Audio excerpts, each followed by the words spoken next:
Go Figure TV. Revolutionary salute. Revolutionary salute. Like, share, subscribe. Welcome to the House of Revolution. You know I'm your humble host, the Yao Ming of Revolution, and we have a World War III alert. Be sure to wipe your feet coming in the House of Revolution. That's hitting the like button. I got some late breaking news the revolutionaries can use. We're at the edge of a big war, y'all.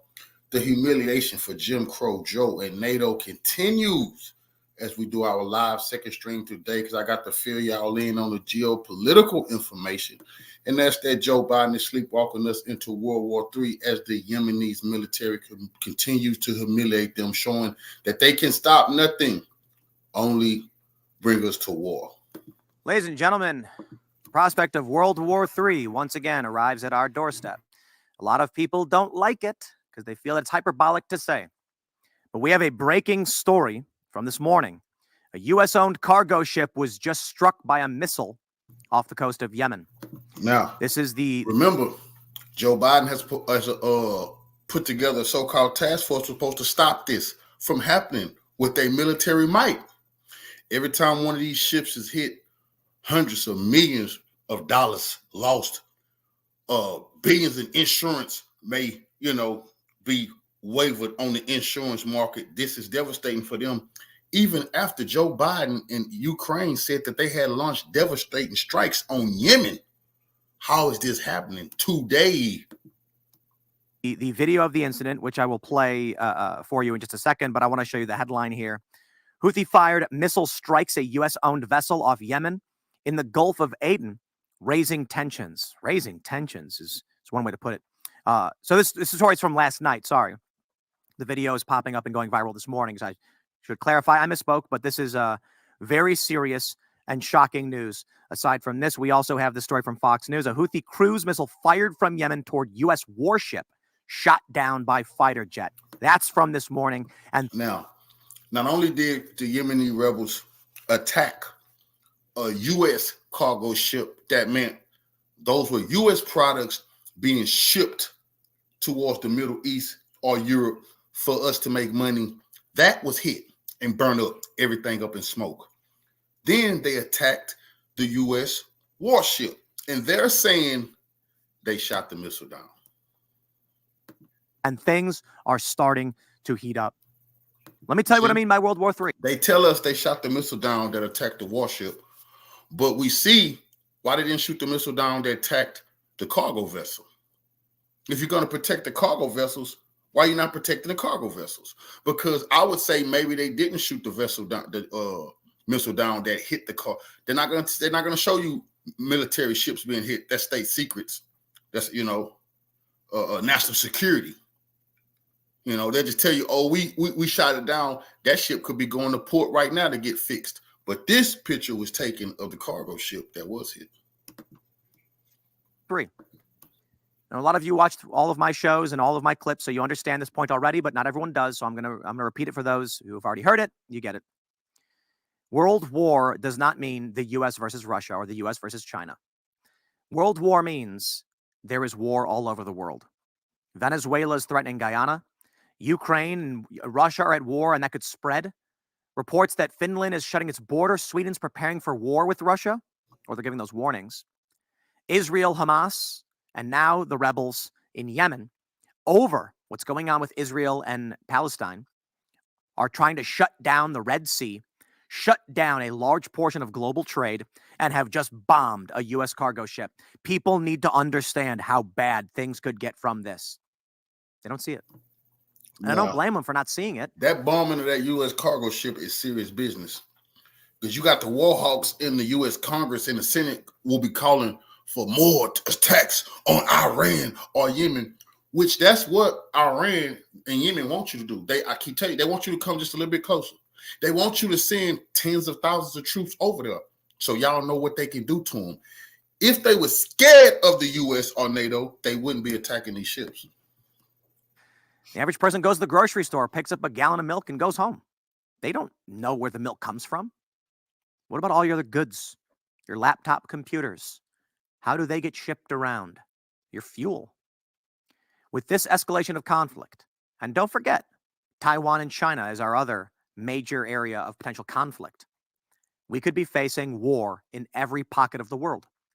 Now, what this means when it comes to World War III is if China moves on Taiwan, the U.S. moves to defend, Australia gets involved, the Houthi rebels in Iran then take the opportunity to go after anyone they can go after, which they're already doing.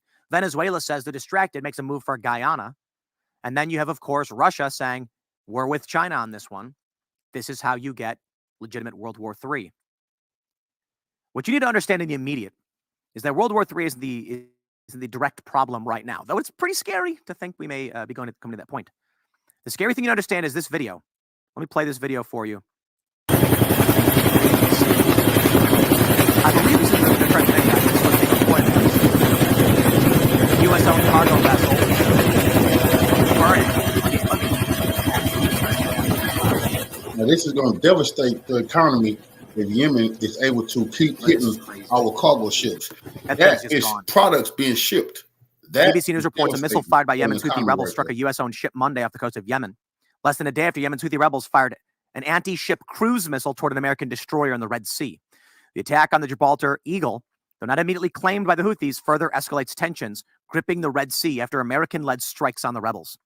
The U.S. and the U.K. have been engaged in joint airstrikes in Yemen, effectively starting another war. I mean, we've already had a secret war going on in Yemen for a long time, but now you've got even Democrats calling out Joe Biden for not getting the approval of Congress when he started bombing this country. And this is where it's going. Full-scale war. And the New York Times lays it out for us. U.S. and Iran battle through proxies, warily avoiding each other. Iran wants to flex its muscles without directly taking on the U.S. or Israel, but that cautious strategy is subject to miscalculation on all sides. Proxy war means nothing. It's war. Iran is not some pathetic backwater country, too. You see, when it came to Iraq and Afghanistan, the American people thought of deserts and barren wastelands. Afghanistan's, they got a lot of poppy, and they got lithium and stuff like that, but it's not the most developed place. Iraq, similar, but, no, Iran is mountainous. It is well developed. It is massive, and it will not be so easy to fight and conquer. And this is what we are facing now. Iran, of course, not big fans of Israel. And so this conflict is effectively, Iran is supplying these groups. They're attacking us. And I'll tell you now, World War III, as I said before, is not the immediate thing you need to be worried about.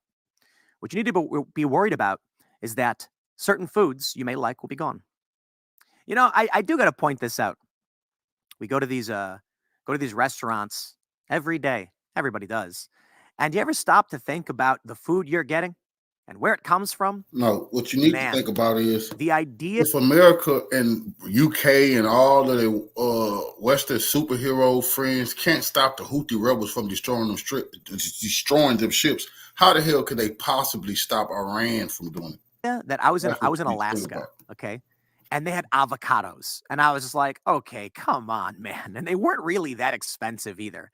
I'm like, grown in Mexico and shipped to Barrow, Alaska, or Utqiagvik, whatever you want to call it. The northernmost point of the U.S. had avocados readily available. And I'm thinking to myself as I'm eating at this restaurant, I've got a cheeseburger here with Cajun spice. It's got onions, mushrooms, cheddar cheese, avocado, garlic, aioli, a little sriracha on it. And I'm just thinking, all of these things are produced in various places and have to be brought together for me to have. Kings did not eat so well. Well, my friends, we are entering an era where you too may not eat so well either. Why? Come on.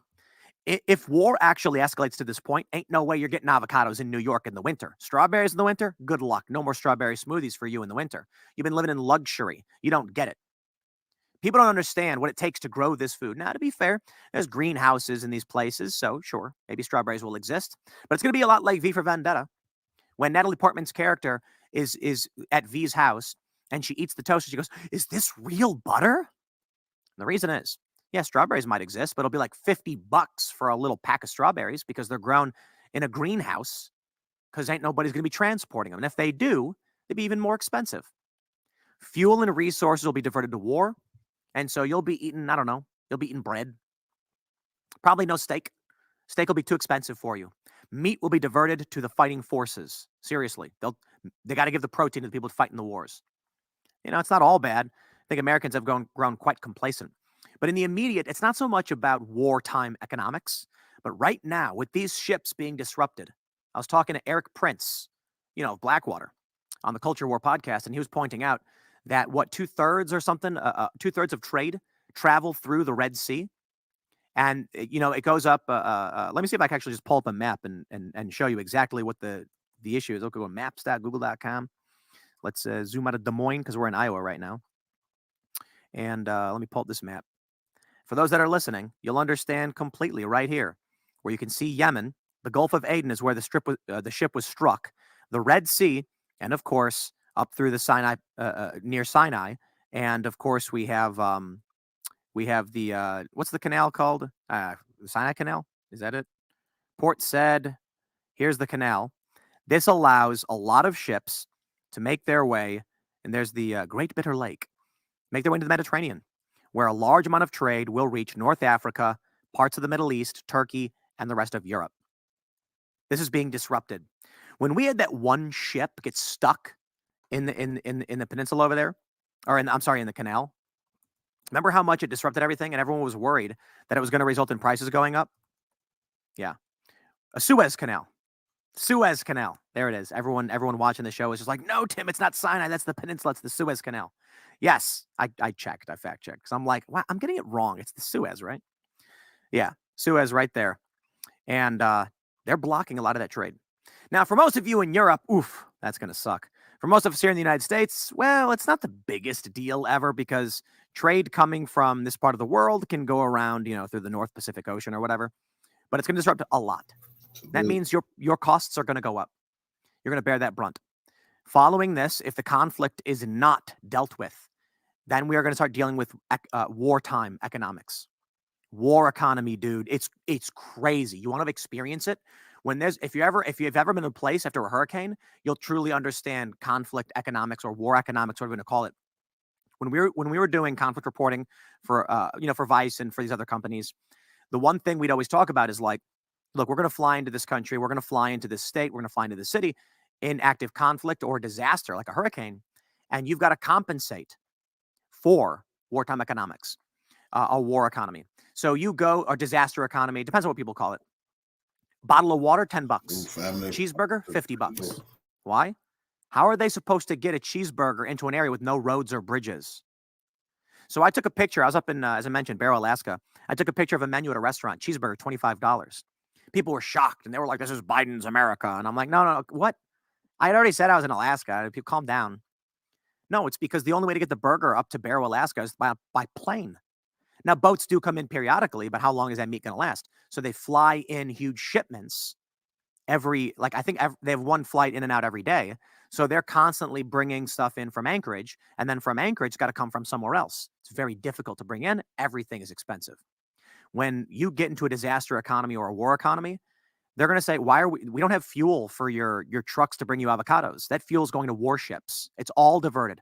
All the petroleum reserve and all of our excess, it's going to war. So what are you going to eat? I hope you've been taking a look at what local farm food you have. Do you have any local farms? Good luck, New York City, man. It's going to get wild. The crazy thing we talk about social collapse and war. I don't even know that a place like New York City could sustain itself in an active conflict. If World War III were to start with as many people as there are now, how do we feed what is like 13 million in the metro? How do you feed 13 million people when you need all your supplies for war and everything else? It's going to result in high prices. I'm not saying we don't feed people. I'm saying they'll start shipping. They'll keep food coming in, but it's going to become more and more and more expensive. We've already got people who can't pay their rent. So what happens? Nationalization, subsidies, government takeover, war bonds. Right now, we don't got to worry about that just yet. You got to worry about what's going to happen to your prices because of the Suez Canal and the Red Sea. But if you're not paying attention, then if this escalates in a year or two, you're going to be left holding an empty bag, and you're going to be in a Walmart parking lot fighting with Agnes over the last can of baked beans. Don't be that person, man. Pay attention to what's going on in the world. I'll leave it there.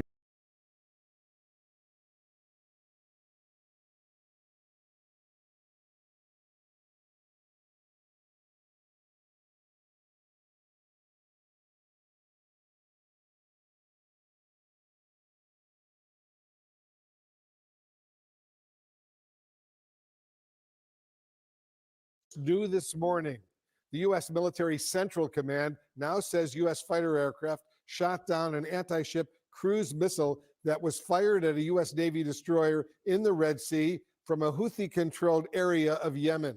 And this comes just days after the U.S. and the U.K. launched strikes against Houthi targets in Yemen. The militant group vowed to retaliate.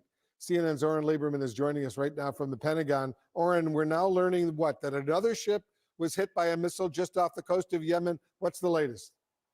We have seen more launches since the incident on Sunday in which a U.S. fighter jet shot down a cruise missile that was fired at a U.S. destroyer in the Red Sea. We've just learned from U.S. Central Command that there was a ballistic missile fired against a U.S.-owned and operated vessel. The Central Command did not say exactly where this happened, but the UK Maritime Security Organization said that this happened south of Yemen.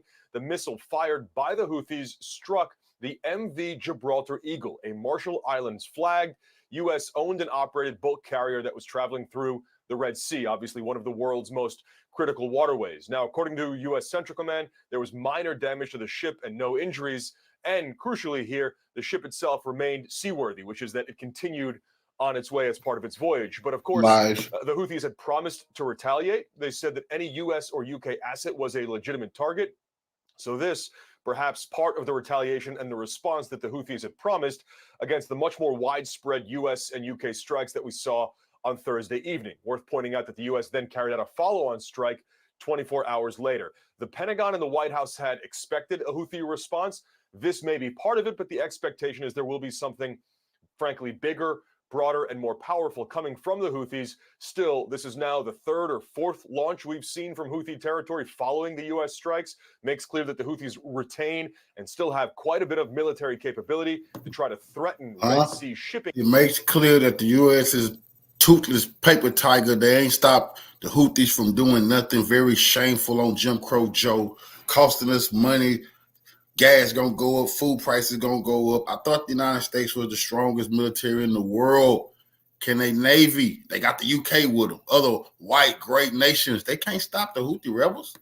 Here, the US, the UK, and the other coalition there trying to safeguard that shipping to make the waterway safe. Wolf, I think with what you see here playing out over the last 24 hours, it is impossible to say that the waterway is safe at this point, even as the US tries to get there. Yeah, Oren Lieberman at the Pentagon for us. It looks like this situation is escalating big time indeed. All right, thanks very, very much. All right, we're taking you now to the House of Commons, where we're hearing Prime Minister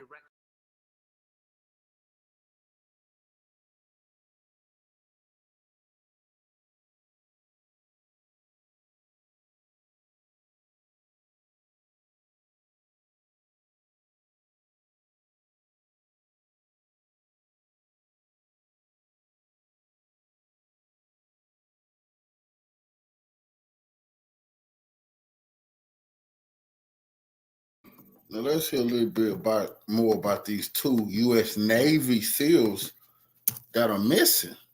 This is a big story. They missing? What happened? Out of the search for two U.S. Navy SEALs who went missing after an accident on a mission off the coast of Somalia. Elizabeth Schultz is at the Pentagon. Good morning, Elizabeth. Good morning, George. It's now been 4 days since two Navy SEALs went missing during that mission off the coast of Somalia, and U.S. officials say that an intense search and rescue operation is underway. We know that the SEALs were deployed to the Navy's 5th Fleet and were conducting a mission in the Gulf of Aden Thursday night. They were trying to board a ship from another boat when one of the SEALs was knocked by high waves and fell into the water. The other SEAL, then following protocol, jumped in to help. We know the SEALs have been taking part in a mission to try to disrupt the flow of weapons supplies to Yemen, but officials are making clear that this mission is not— Lies, all lies. Now, I repeat, some news came across my desk that F-22 Raptor was shot down off the coast of Yemen. Maybe these two individuals was flying that plane. Maybe they wasn't. Maybe it was never no F-22 Raptor shot down. But we do know two U.S. sailors, Navy SEALs, the Navy has their own airplanes too, so don't let that throw you off. That's not the Air Force. The Navy got their own Air Force. So what were they doing? Oh, they're trying to stop the flow of illegal Iranian weapons to what? How can they do that? Swimming around in the that don't make sense. Unless, just like in the movies, you see to bomb certain sites, you need what's called spotters. So did these two brave young American soldiers actually ride one of those little Navy dinghy boats off the coast of Yemen, get onto Yemen territory to help spot certain locations that needed to be bombed, and these cats didn't make it back? Is that what happened with these two U.S. sailors? They didn't make it back from the Yemen mission? That's what it's looking like. Not directly linked to those U.S. airstrikes in Yemen in recent days. Overnight, a U.S. fighter jet in the Red Sea shot down another missile heading toward a Navy destroyer from Iranian-backed Houthi militant areas of Yemen. The Houthis have, of course, been targeting dozens of commercial ships in that vital trade route. With both of those SEALs missing, we still don't know what prompted them to board that ship this morning in the first place. Robin. We do not. All right. Elizabeth, thank you.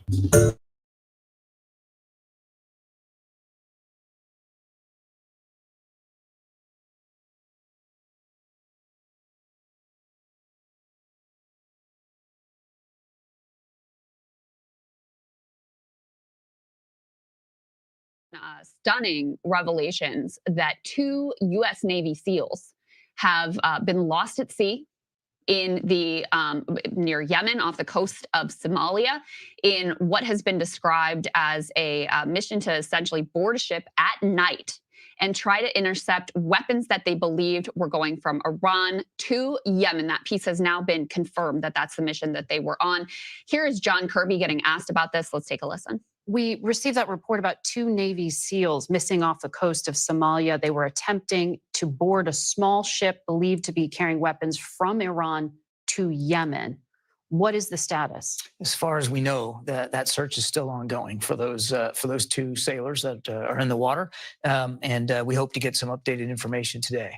But we're obviously watching this very closely. But this is directly related to what is going on. This was not related to the strikes in Yemen. This was normal interdiction operations that we've been conducting for some time to try to disrupt that flow of weapon supplies to Yemen. So it's not related to the strikes that we took against the Houthis. But still, in this region, the Houthis, as you just mentioned there, say the motivation here is they're trying to get back at Israel's allies. That's a justification they're using for attacking some of these ships. Does the U.S. assess that these coalition strikes will deter the Houthis, or are you bracing for retaliation and an open-ended conflict? I think it'd be Pollyannish for us to think that there couldn't or may not be some sort of retaliatory strike by the Houthis. We're watching this very, very closely. We've taken the requisite necessary precautions in the region to make sure we're ready for that if that should occur. These strikes were meant to disrupt and degrade their ability to conduct these strikes. And so we think that we had good effect on that. We're still assessing the battle damage assessment of those strikes, but we think we had good effect. We'll see what happens. The Houthis have a choice to make here now, Margaret, and the right choice is to stop these reckless attacks. And no matter what they say, this is not about punishing Israel. I mean, one of the ships they took a shot at yesterday was Panamanian flagged, and it was taking Russian oil. It had nothing to do with Israel. So it may be an open-ended conflict. We don't know if deterrence has been established. Nobody wants a conflict with the Houthis. We're not looking for a conflict with Yemen here. We're trying to get these attacks to stop. So you can see there, he tries to distance the mission that these Navy SEALs were on from our strikes on Yemen and on the Houthis. But these are very clearly linked, It's Sagar. total BS. I'm actually really upset about it because it's obvious. Look, you cannot tell me that these are normal operations. We don't normally have U.S. Navy SEALs who are bound, like boarding ships openly in the middle of Somalia with weapons bound for Yemen. This is obviously a new policy that was put into place as part of this so-called coalition where we're trying to stop the weapon shipments from Iran to the Houthis to prevent attacks in the Red Sea. For some reason, this responsibility has wholly come upon the United States, even though this is supposedly a conflict that involves Israel. Okay, so now we're involved in it. And now, I mean, look, I hate to say it, these 2 Navy SEALs are lost at sea now for days in the middle of the ocean. Yeah. That is horrible. I mean, I hope to God that they are found alive. Imagine being the family members of 2 of these guys, you know? And listen, they certainly, like, in terms of the mission and all of that, it's one of those where we have to think about what was the strategy? What were we actually doing here? This was involved to try and prevent weapons flows from Iran to the Houthis, which are attacking ships. But the thing is that all of that for the center of gravity is Israel and is Gaza. And, you know, that's why you put it correctly. It appears that these are going to be the first. First of all, it's none of America business what Iran is shipping to Yemen. Those are 2 sovereign nations. It's none of imperialist Western world's business. These 2 young brave SEALs lost their life minding other people's business. Think about the families. Think about the families of the people they was going to help bomb and kill, so people could make money through those shipping lanes. Those shipping lanes ain't nowhere near America. Why you worry about other people's shipping lanes? That's the first problem. Quit telling people what they can and can't allow to be shipped through their waterways. That day and era is over with. So the humiliation gonna continue. Direct at look, I don't want to say casualty yet. The first, at least, like, directly affected American soldiers, or American service members, other than the ones who've already been attacked in Iraq and in Syria, who were directly involved in a combat operation or some sort of operation that was directly involved in the conflict here. Which this is really tragic. I mean, these guys, it's like, what a horrible, horrible situation for their command, for the people who were involved, for their teammates, and for their families, and everyone else involved. And we just have to think about, like, what is actually going on here, and what were these guys doing? And the truth is, what were these guys doing, helping bomb thousands of innocent men, women, and children, elderly people? You see, it's not no fun when other people could give you a little taste of your own medicine. When you have to start reaping what you have sown. You know, they're not innocent. We're not going to sit there and pretend like that they are. These was trained killers, hard killers, going out to kill for a living, you know? And it's sad what happened to them, but it was sad what they was going to do, all in the name of Zionism.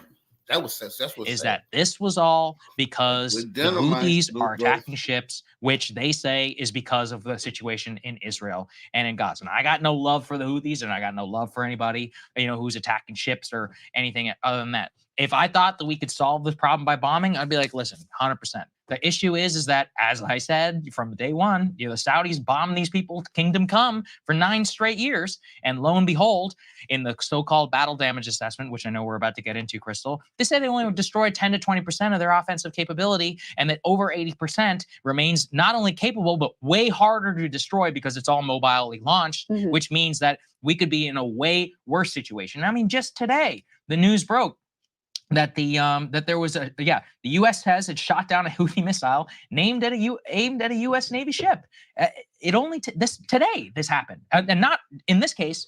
Listen, shooting in a Panamanian tanker carrying Russian oil, whatever. All right, like, that's way less of our responsibility. This is at the USS Laboon, which is a U.S. destroyer, 4:45 p.m. Yemen time. Anti-ship cruise missile. These things are no joke. Luckily, we have good defense. But what if it doesn't? You know, it only takes one, and then we're in a whole other different situation. Yeah. That's what I worry about. That's what I worry about the most with this. Well, and let's just put some more details up on the screen that we know here. This is from the Washington Post, everything we know about what happened with these Navy SEALs. And keep in mind, this is the official story of what happened here. Who really knows? Okay, Navy SEALs lost at sea were searching for Yemen-bound weapons shipments. So we have confirmation of what was being said there. It went awry near Somalia last week. They were dispatched to look for suspected Iranian weapons bound for militants in Yemen, which has become a staging ground for repeated attacks on commercial vessels in the Red Sea. The 2 service members who went missing were preparing to board the ship in rough seas when one of them slipped from her ladder. The second sailor, seeing their comrade fall into the water, dove in to help. The official said on the condition of anonymity to describe early assessments. This occurred Thursday. in the Gulf of Aden. They've been missing since Thursday, guys. Not immediately clear whether other military personnel successfully boarded the ship, or if so, whether any Iranian-made weapons were located. Again, I say this is the official story, is that they fell into the water. It is very possible that that is not actually what happened, but that both the attempt to distance this action from the strikes, the bombings of the Houthis in Yemen, and also potentially, I don't know what actually happened here, but if they are lying and they were actually killed by Iranians and they're saying they fell into the water to avoid escalation, I support that lie. I'm just going to go ahead and say it straight out. But well, I wouldn't support it for their family members. It's just it's awful because, in my view, they are both trying to directly involve U.S. soldiers, U.S. service members in this, and then distance themselves from it when things go out. That's why you don't put our troops at risk unless it's actually 100% worth it. You don't send people to go and board a ship unless you're like, it's for something that directly involves us, which is really important to our overall security. Well, obviously, the reason I say that is just because I want to avoid war with Iran. I want to avoid that escalatory spiral that you're talking about, that we are dramatically at risk of because of what Israel is doing in Gaza. I mean, all of these reports act like this is just happening out of nowhere. And again, like we're powerless to stop it or do anything about it. When there was a ceasefire, this all stopped. The attacks on our service members in Iraq that almost killed them. By the way, we came this close. Yeah, that's true. It hit a military barracks where they were sleeping, and by the luck of God, the universe, whatever you want to say, thankfully they were not killed. Okay, these attacks in the Red Sea dramatically decreased because this all stems from a conflict that we are directly involved in, regardless of what Joe Biden wants you to believe and the hand-wringing reports that they released to the press. So what the hell are we doing here? I ask again. Let's go ahead to E4, guys, so we can see this strategy. Even if you want to say, like, okay, we're not going to call for a ceasefire, so I guess we have to bomb the Houthis. What are we even doing here when it didn't even work? The New York Times is reporting their offensive ability remains intact after the U.S.-led airstrikes. So it's not like we even were effective at degrading the Houthi, the Houthi capabilities to continue to strike. So there's that. You also have, we can skip ahead to E7. You have even the Rand Corporation before this happened saying that this is an absolutely foolish strategy. One of their analysts wrote this for a magazine here saying, don't bomb the Houthis because it's not going to work. It's not that they're opposed, the Rand Corporation famously like hawkish, but they say this is decades of experience have shown military efforts to dislodge the Houthis are unlikely to be effective. Like if bombing the Houthis would work, as Sagar has said in the past, they would already be gone. Like that would be done and finished. The Saudis have been bombing them for quite a while now to little impact. If anything, this bolsters their hand domestically because it is a uniting issue. The support for Palestinians is a uniting issue within Yemen. There were huge demonstrations in the Yemeni capital of Sana'a after the U.S. struck these sites in Yemen. By the way, let's put this next one up on the screen from Ryan Peterson. After the U.S. and UK navies launched missile attacks on land-based Houthi targets in Yemen, instead of sending a signal the Red Sea is now safe for ships, this morning 16 more vessels that had been en route to transit the Red Sea had instead diverted around Africa. So congratulations. You made the shipping situation worse. You made it worse. Because guess what, guys? Do you really want your container ship to go through what is now an active war zone thanks to the US and the UK? So you didn't degrade their capabilities. You've made the shipping situation worse and put E9 up on the screen. By the way, oil prices went up after our strikes on the Houthis. So way to go, guys. Brilliant strategy. You've done nothing but put U.S. service members at risk. You've done nothing but expand the danger of this war and the possibility of greater conflagration. You have made the shipping situation worse, and you caused oil prices to go up. Brilliant frickin' strategy, guys. Way to go. Yeah, it seems that the only ships left in the Red Sea are U.S. Navy ships, UK ships. I should laugh, but it's not funny because they're getting fired on as of literally this morning. And just that anytime, look, low grade situation, This is the thing about Very close asymmetric together, warfare fellas. is Salute. we quote unquote destroy whatever 10 to 20%. And if anything, whatever you hit first is usually the easiest stuff to hit, which Yeah, means whatever that's comes right. next is way harder to hit. It's just like the North Koreans, anybody else who wants to display asymmetric power. What do? You make it difficult. And so you under camouflage, you put it on the back of a truck and you move it around. And with modern, technology involving attack drones, as we've seen from the Houthis, and with the missiles, you can have a pretty significant impact for not that much money. So if I've said it too, you can solve this one way militarily. You have to occupy Yemen. I don't want to do that. I don't think that's worth it at all. There's another way, which is we could have diplomacy as this.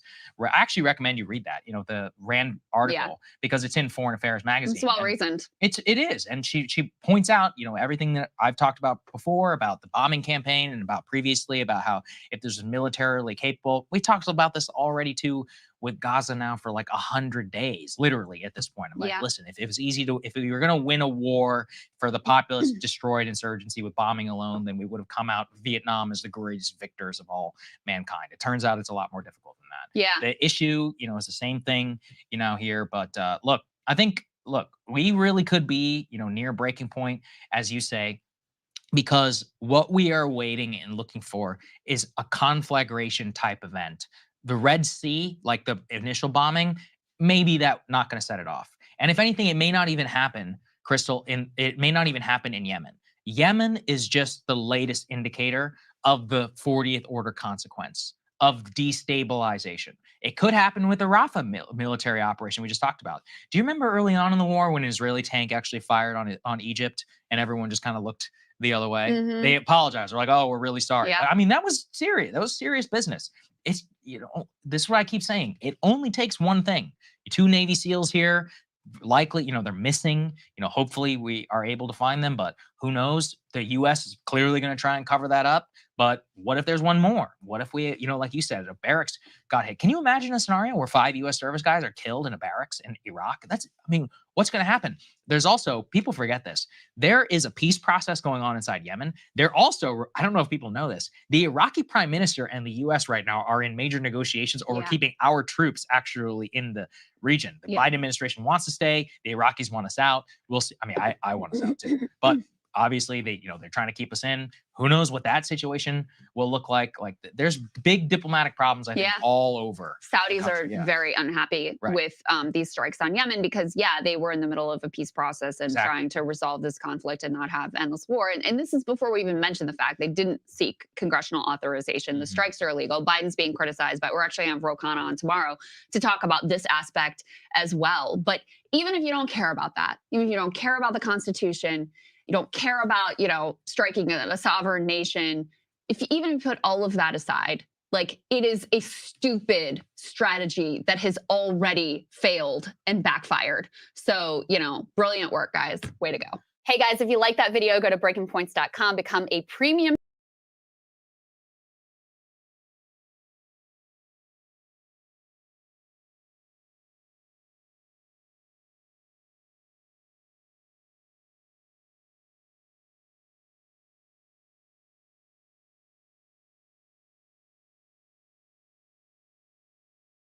huge developments with regards to Israel and the Gaza Strip. We have now passed 100 days since October 7th, 100 days of Israel's assault on the Gaza Strip. Let's go ahead and put some of the overall statistics just so we have a sense. Euromed Monitor, they've been tracking the number of deaths, the number of casualties, number of journalists killed. And they actually had a headline that in 100 days of war, there are 100,000 Palestinians who have either been killed, injured, or who are missing. Now, the top line numbers here in terms of killed, and they include in this number those who are presumed dead under the rubble, which is why their number is a little higher than what you see like from the UN. 31,497 killed, 12,000 plus of those are children, 6,000 plus of those are women. Some close to 29,000 of those are considered to be civilians or estimated to be civilians. You have nearly 2 million Palestinians who have been displaced. The amount of destruction to buildings and civilian infrastructure in the Gaza Strip is really, difficult to comprehend. It's on the level, has surpassed even the level of something like the Allied bombings of Dresden. Nearly 70,000 homes have been destroyed.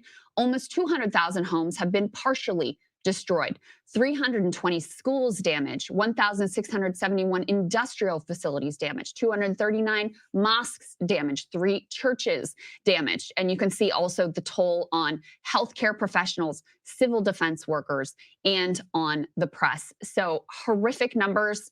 This is as of January 14th, so as of yesterday, any way that you put it.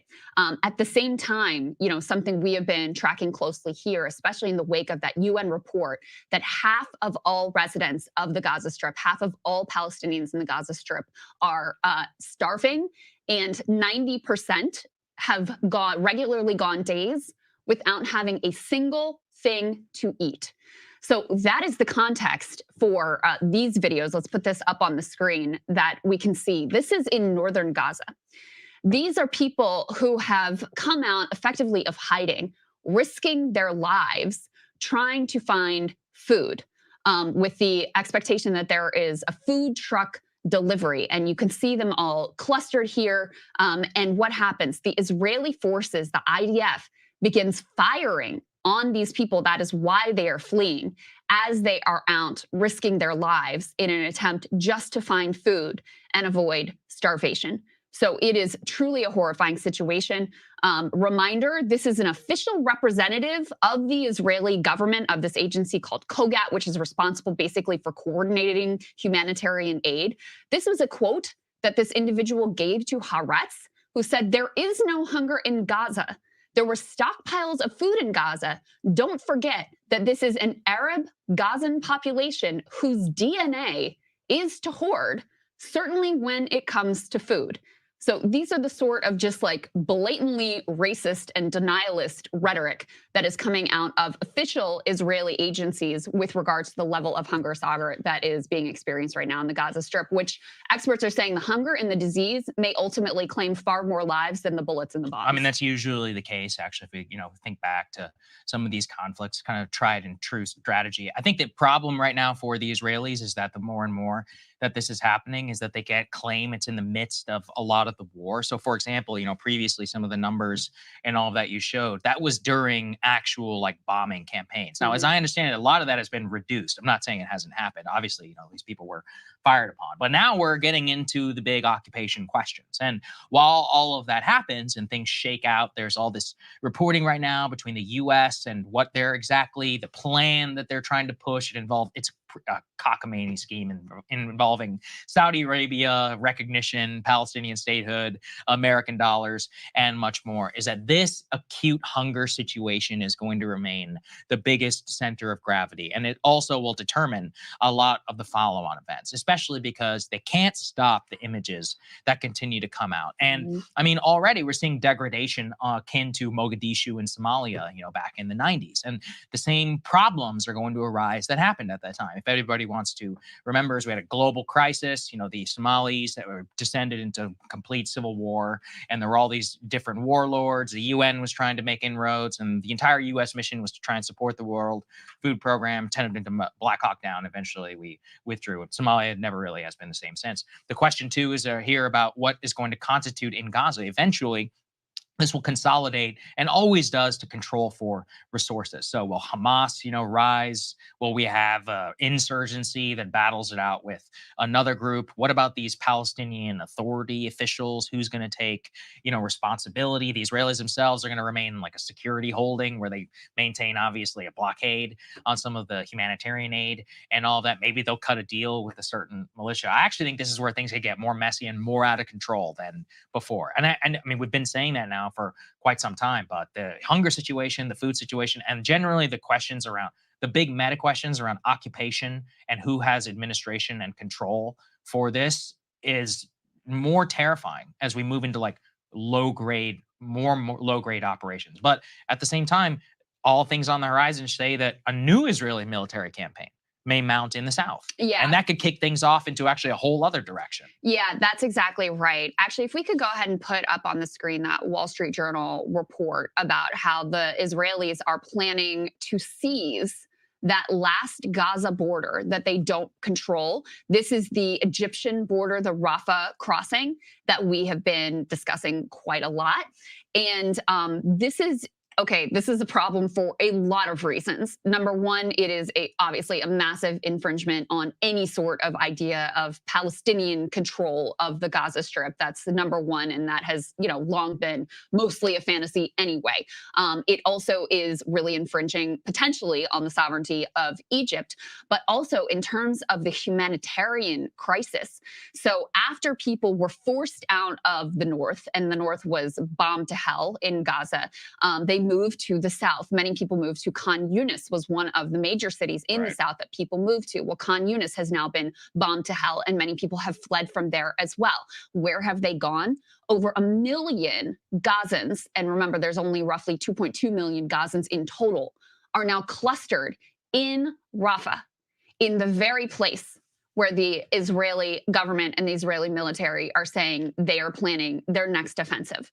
So we're hearing all this rhetoric about, oh, we're shifting to another phase and it's going to be lower grade, et cetera, et cetera. And we haven't really seen that, but this is a massive, massive risk. In this Wall Street Journal report, they say an offensive in the area will be complicated militarily due to the presence of more than 1 million Palestinians who have fled the rest of the Strip, have concentrated in the area. Most of them are packed into the city of Rafah, adjacent to the border, or camping in areas along the border. Even a limited military operation to occupy a stretch of land a few hundred yards wide would require Israeli forces to push through Rafah city, which straddles the border and areas where the displaced people have gathered in tent camps. Security analysts are concerned such an operation would deepen the humanitarian crisis. So they are, far from finished. All of the supposed U.S. pressure, which has always been nothing but rhetorical, has obviously not shifted or changed their plans whatsoever. Yeah, it also appears, Crystal, that this would be a violation of the 1979 peace treaty between Israel and Egypt. They actually, specifically in the treaty, it limits the number of troops between both nations in the border areas. The other problem is that in terms of tunnels and all of that, I mean, this is the main way that weapons and all these other goods get into Gaza. It's like the #1 highway for Hamas and all of that. So theoretically, I mean, the fighting there could be worse. It also is awful because you got even more of the civilians that are packed into the small area. And it is also, the main way that humanitarian aid has been getting into the Gaza Strip, the limited amount that's been let in. So it could be even further, of a disaster. This one actually probably bears the most risk into a spillover conflict because it involves the Egyptians, and their Egyptian military is already not happy about this. They think that, I think correctly, that they think that if all things, were able, if the Israelis would do whatever they want, they think that the Gazans would just be pushed out into Egypt. That Egypt does not want it. They say they would literally go to war if something like that were to happen. So then the question is about U.S. diplomacy and the pressure that we may exert on Egypt and more. We don't know yet, what this will look like, and if this will even be allowed to proceed. If there is some sort of risk of a broader war, or if they'll, openly continue the middle finger to America, continue anyway. And we could find ourselves in a serious situation. Even just as serious as the Red Sea, which we're about to talk about. I mean, we're already in a broader war. It's just a question of how hot that is going to get. And just one note on the tunnels, because I know people understandably think about these as just like a nefarious way for Hamas to get weapons in, et cetera. But keep in mind that for, years and years now, Israel has imposed a blockade on the Gaza Strip, and they have very precisely limited what goods are allowed to come in. And it's not just like grenades that they block. Oh yeah. It's like things like TVs, potato chips that's right, and candy. And it's just completely at their whim what is able to come into the Gaza Strip through official channels. Previously, they talked about putting them on effectively a starvation plus diet and controlling the caloric intake so that people would remain hungry, but not so bad that they would starve to death. Yeah, so that's a lot also of what's coming in through the tunnels, just so people are aware of the purpose of these tunnels and their totality. Defend the Hamas tunnels. And actually, part of the problem with the tunnels was that because it was the only way to get stuff in, the way that these Hamas guys became phenomenally rich is that they control the black. That's actually how they made the vast majority of their money was made on kind of controlling the racket in Gaza. The images of their houses and all that are now public. You don't make that because you're smuggling in weapons. The weapons are what you're able to buy because you can smuggle in potato chips and TV and in many cases like medicine and other things. Building materials so they can rebuild after the various mowing of the lawns. They're just like the Taliban. They're like a drug cartel, or not. They're like a criminal cartel that also happens to have like a militant arm. That's how they were able to maintain control for such a long time. And some of that was downstream of the blockade, which is part of the problem. And I think though, they're going to go through and they're going to try and clear at least some of these tunnels. But and they haven't really done this yet, in terms of tunnel clearing operations that a lot of people expected. We will see if they're going to try and to take control, to seize control, because this continues to be probably the main way that you're able to have any sort of communication back and forth for the Hamas leaders to be able to get in and out and have any sort of mobility. At least it have been in the past, including Iran and anything that they've been able to send to other countries that have been able to support Hamas. So I'm not quite sure, what it's going to look like, but it could be a nightmare. It really could. Yeah. I mean, we haven't yet seen some of the worst nightmarish military scenarios play out with the tunnels and all of that, but we could see it here. It's possible. I think it's also important to point out at this point, 100 days into the war, Israel's stated supposed goal of eradicating Hamas, by anyone's estimates, including their own very rosy estimates of how many Hamas fighters they've killed, nowhere close to achieving what they claimed their goal would ultimately be. And now we've said from the beginning, citing people who are military analysts who have studied these sorts of groups, that the idea of eradicating or eliminating Hamas was always sort of preposterous, because in addition to the estimated 30,000 fighters they have, which again, Israel doesn't even claim that they've come close to or even eliminated half of those Hamas fighters. In addition to that, this is a political system, it's a political ideology. And in fact, the more brutal Israel is, the more they starve people, the more they deny them medical care, the more kids you have getting amputations with no anesthetic, the more Hamas members you are creating, the more you are bolstering the Hamas ideology. And we've seen that very clearly with polls coming out of the West Bank. We've seen it very clearly, in terms of the limited information that we're able to get out of the Gaza Strip, that this has actually strengthened Hamas. So if you look 100 days in, Israel hasn't been able to rescue a single hostage. Actually, their forces murdered 3 of their own hostages because they thought they were Palestinians. The only hostages exchanges came during a ceasefire, and they were nowhere close. In fact, they've gone backwards in terms of their stated end of eradicating Hamas. And at the same time, we've always been directly complicit. We've always been supplying Israel, but we just keep getting pulled more and more and more directly into this war. And I do mean directly into this war. And I'll talk about some likely casualties that we have just suffered. But here is Bibi Netanyahu telling an Israeli outlet, and this is going back to D3 guys, telling an Israeli outlet that when Tony Blinken, our Secretary of State, was there in Israel, he told him flat out that this is our war too, which, listen, frankly, looking at it, you can't really deny. Let's take a listen to that. A few days ago, I met the Secretary of State Blinken. I thanked him for the American assistance, and I said to him, we waged this war after these monsters butchered us. We do not stop. We do not stop until we eliminate the Hamas and bring back the hostages. And I also said, it's not just our war, it's your war as well. This is the war of the sons of light against the sons of darkness.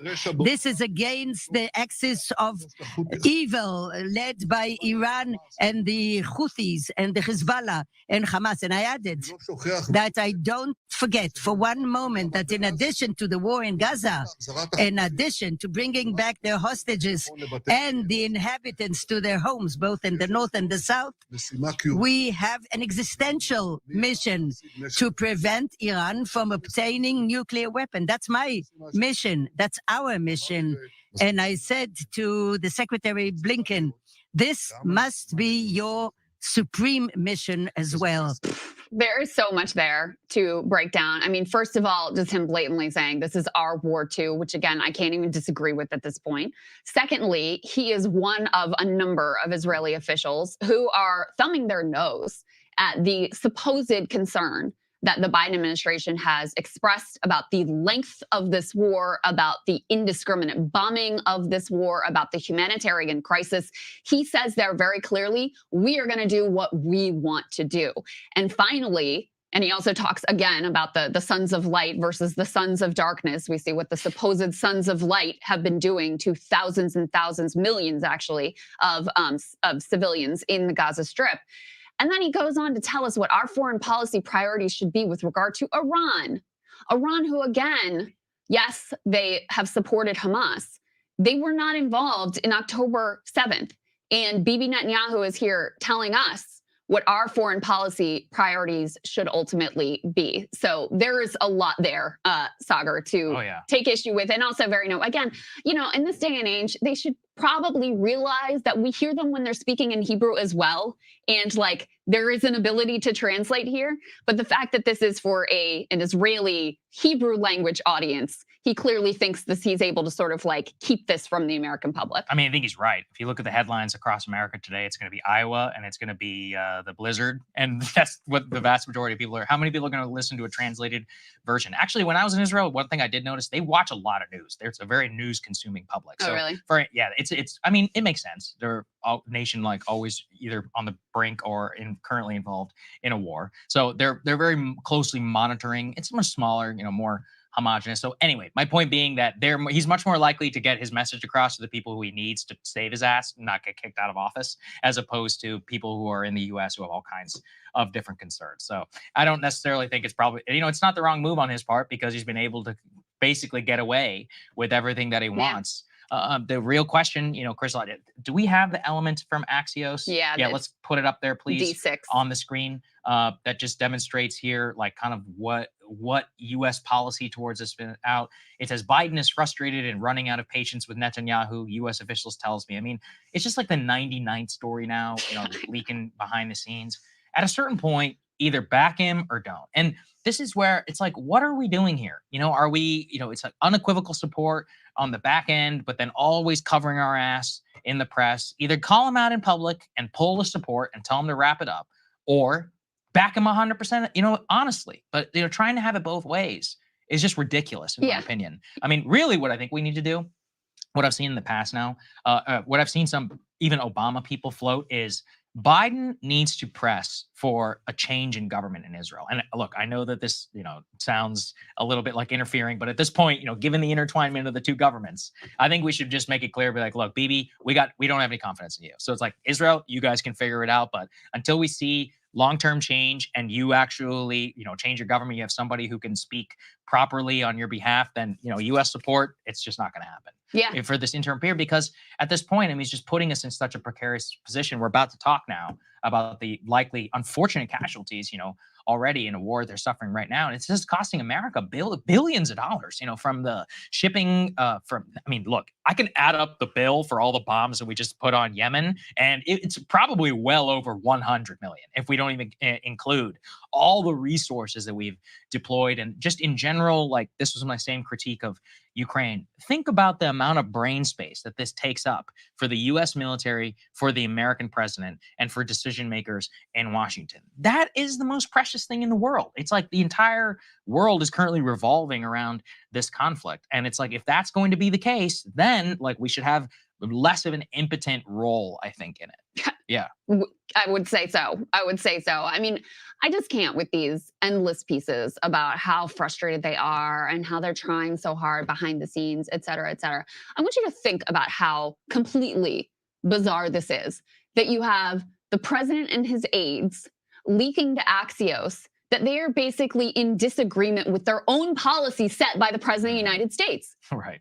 I mean, this president is the one who has set no red lines, unconditional support, rushing weapons, bypassing Congress to rush these weapons and the 2,000-pound bunker buster bombs that are being dropped on civilians. So if you really are frustrated with the war effort, you sure have a funny way of showing it. It dovetails with this always frequent, feigned Democratic Party impotence, like pretending like, oh, things are just happening and we have absolutely no control of them. No, you set the policy. You set the strategy. You are the ones who have made it very clear that, yes, you may do a little bit of hand-wringing, but at the end of the day, you're going to give Israel and you're going to give Netanyahu every single thing that they want.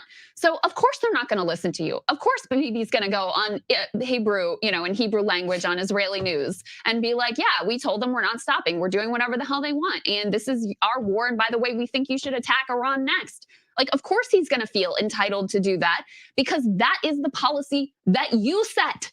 So to go to the press, and I have to say too, like these reporters just lay this out totally credulously based on, whatever it is that the officials are saying, without providing any context that, hey, if they actually had a problem with it, there are weapons, there are tools that we could use, including not shipping them the weapons that they want until they do the things that you supposedly claim that you care about. But just to give you, a very clear sense of how this is not at all dissonant. Bibi's policy is not at all dissonant with the Biden administration policy.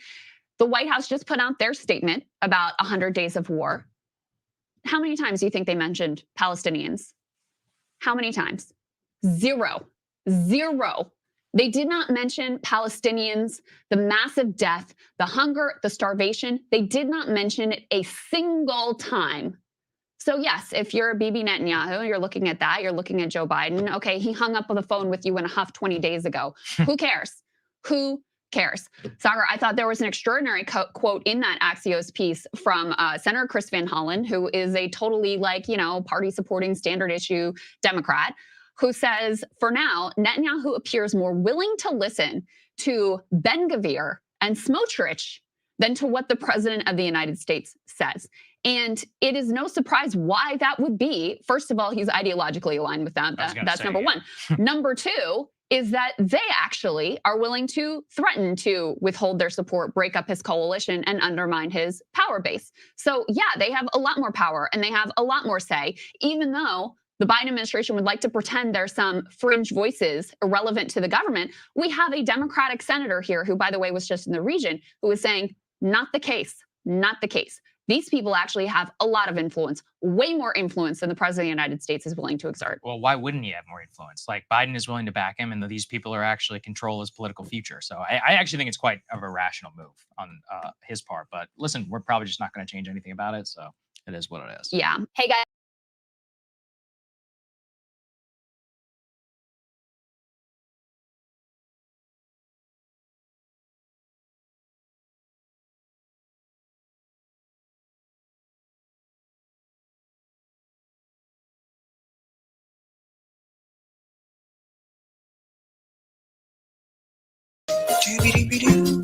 And that's the Yemen airstrikes that happened. Now, obviously, if you haven't heard about this, I'd be surprised at this point in time, unless you haven't been like on social media or whatever.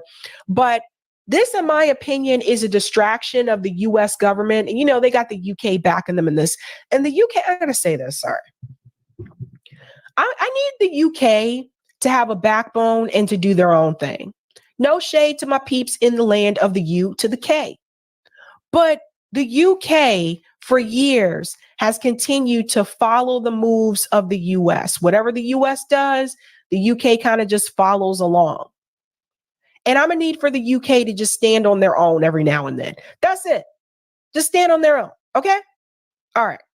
Now, I believe impossible that the U.S. government, always gonna fight together. Part of the reason that they chose to attack the Houthis in Yemen is not just because they are blocking those weapons from getting to Israel. It is also as a distraction to take your attention away from what's happening at the ICJ.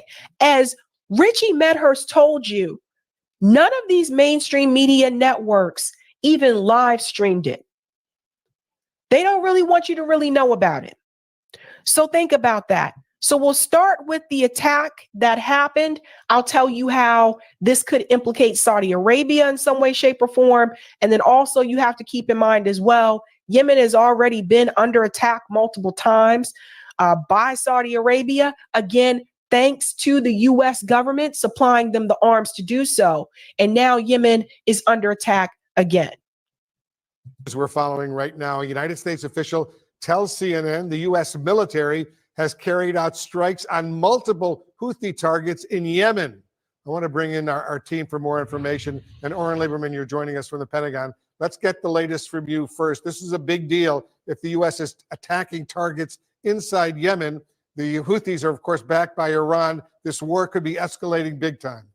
The U.S. and the UK, to a large extent, have been telegraphing the fact that if attacks on commercial shipping lanes in the Red Sea, a critical waterway, continued, the U.S. would be compelled to act. We are now seeing those actions take place in real time. A U.S. official telling CNN that the U.S. is hitting multiple targets in Yemen controlled by the Houthis. We have seen reports of explosions in major Western Yemenite cities like Al Hudaydah and several other cities there. That the likely result of these U.S. strikes, the strikes carried out by U.S. fighter jets, as well as Tomahawk missiles. Those are land attack missiles launched from Navy vessels. There's also an expectation, based on comments we've seen from the UK, that they might be a part of these strikes as well. Crucially, this is not a strike on a single location. These are multiple targets, and apparently based on reports of explosions from Yemen across multiple cities. The U.S. very much trying to send a message as it works to deter further attacks on commercial shipping lanes. So I hope you heard what he said there.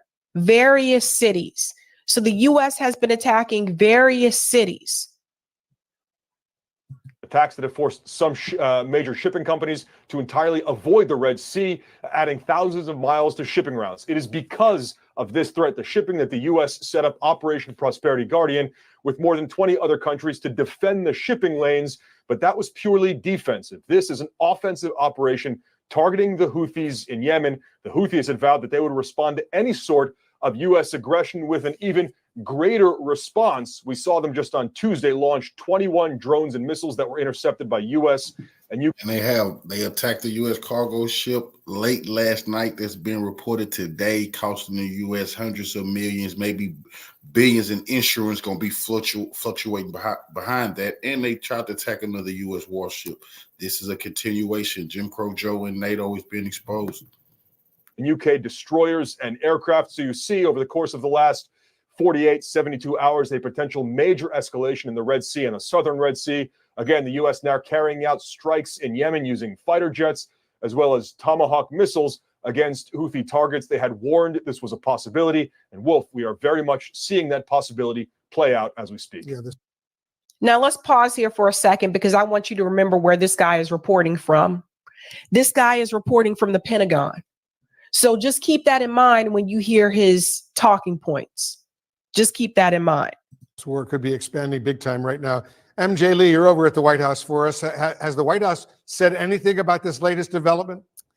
Wolf, the White House has not officially commented yet, but I think it is worth noting how significant this action is, given that the U.S. had very much hoped that things would not devolve to this point. This has been a huge priority for the administration to essentially try to keep things in the Middle East contained. And I don't believe that. And I'm sorry, I want to go ahead and push back against that. I never believed that the U.S. government wanted to keep things as peaceful as possible. I never believed that the U.S. government did not want the events in the Middle East to escalate. I have believed since day one, since that war started October 7th, I have believed since October 7th that the U.S. government saw this as an opportunity to go to war with other countries in the Middle East. And I told you for the longest time, I think for a long time, they've been trying to find a way to go to war with Iran as well. So I don't believe anything that she's saying in reference to the U.S. They didn't really want to escalate things. That's bullshit. If the U.S. government did not want events in the Middle East to escalate, the U.S. government would not have been supplying Israel with weapons in the first damn place. It just is what it is at this point. We got to use common sense, people. If you want something to de-escalate, you don't throw fire on it, right? You don't. They causing chaos because they $33 trillion in the debt they never plan on paying. Their power is weakening by the day. They don't plan on winning a war. They just plan on stealing more money and resources. You know, change their name again. You know, they done changed their name several times over the centuries. This is real shit. You don't add oil to the fire if you want to de-escalate a situation. The U.S. government did that.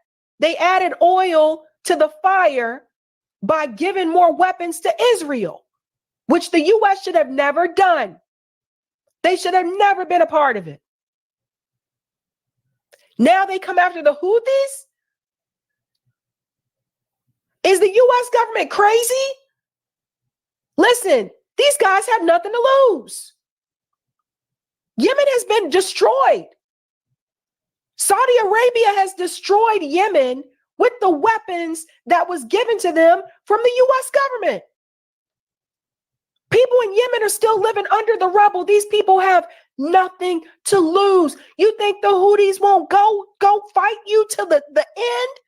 You think they won't come after you to the end? You think they care if they're going to die in the process?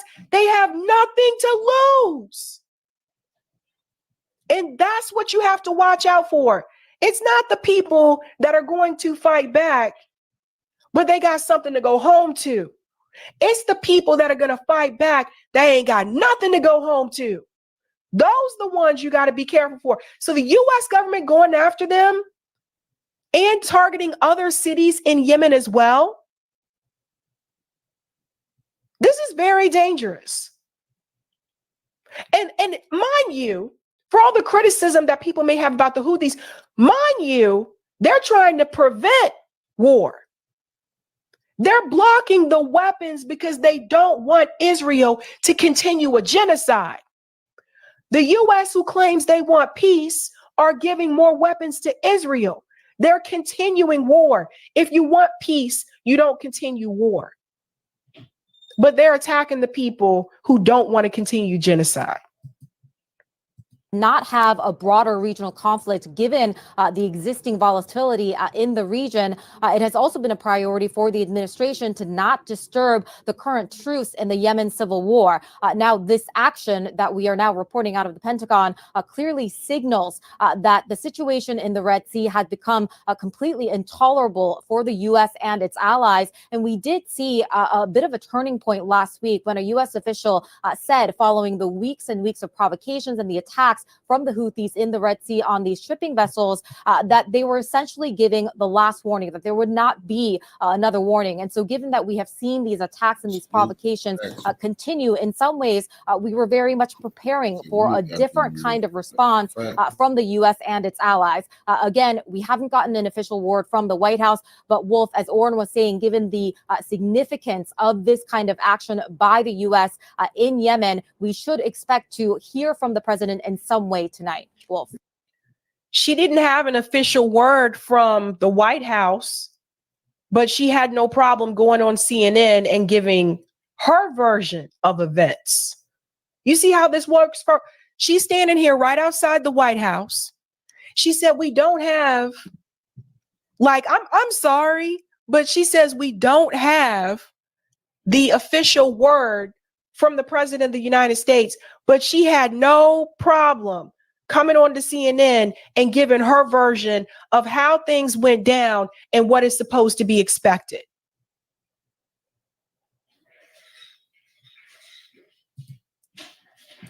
Let me show you something else. You see this map? A U.S. Air Force RC-135W aircraft has departed from Al Udeid Air Base in Qatar, heading towards southwest of Saudi Arabia to join the military operation against Yemen. So look at this map. Actually, I should have just stayed where I was. It was bigger that way. So this is what I want people to see, right? So this is the airspace. Here's Kuwait. Here's Iran. And you can see the planes coming through the Saudi airspace. This is why the Houthis made the statement, Saudi Arabia, if you allow the U.S. government's planes to come through your airspace to attack Yemen, we will consider this to be an all-out war against you too.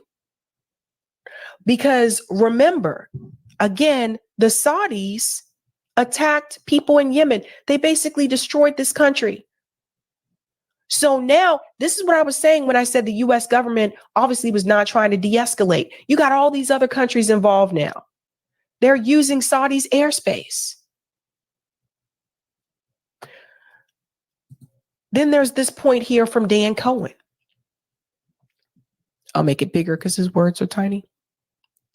Israel has been shooting fishing boats from Gaza every day for almost 20 years to destroy its fishing industry and keep it economically developed. Now that the Houthis are giving Israel a taste of its own medicine, the U.S. invokes freedom of navigation to attack Yemen. Another day in Biden's rules-based order. Statement from President Joe Biden on coalition strikes in Houthi-controlled areas in Yemen. So Dan is referring to this part right here. Today, at my direction, U.S. military forces, together with the UK and with support from Australia, Bahrain, Canada, and the Netherlands, successfully conducted strikes against a number of targets in Yemen used by the Houthi rebels to endanger freedom of navigation in one of the world's most vital waterways. So that's what Dan Cohen is referring to. But again, rules for thee, but not for me. This is the thing. Israel can get away with doing these types of things, but when another country decides to do it, it's problematic. Now, there's a tweet from Joe Biden that has been circulating again. It's from January 6, 2020. This tweet has made its way back on Twitter because people are starting to see some hypocrisy. You see, Joe Biden, when he decided to do this attack against Yemen, he didn't get approval from Congress. And there are multiple congressional members that have spoken out about it. Even Ro Khanna has spoken out about it. There are progressives that have spoken out about it. And there's conservatives that have spoken out against it. Believe it or not. I know, right? Who would have thought? People are saying it's unconstitutional. People are also saying that the president doesn't have the right to do that. I'm actually going to debunk that because we really have to clear the air here. We have to keep it real. But this tweet is back again because people have started to retweet this. And it shows Joe Biden as a hypocrite. Let's be clear. Donald Trump does not have the authority to take us into war with Iran without congressional approval. A president should never take this nation to war without the informed consent of the American people. That was January 6, 2020.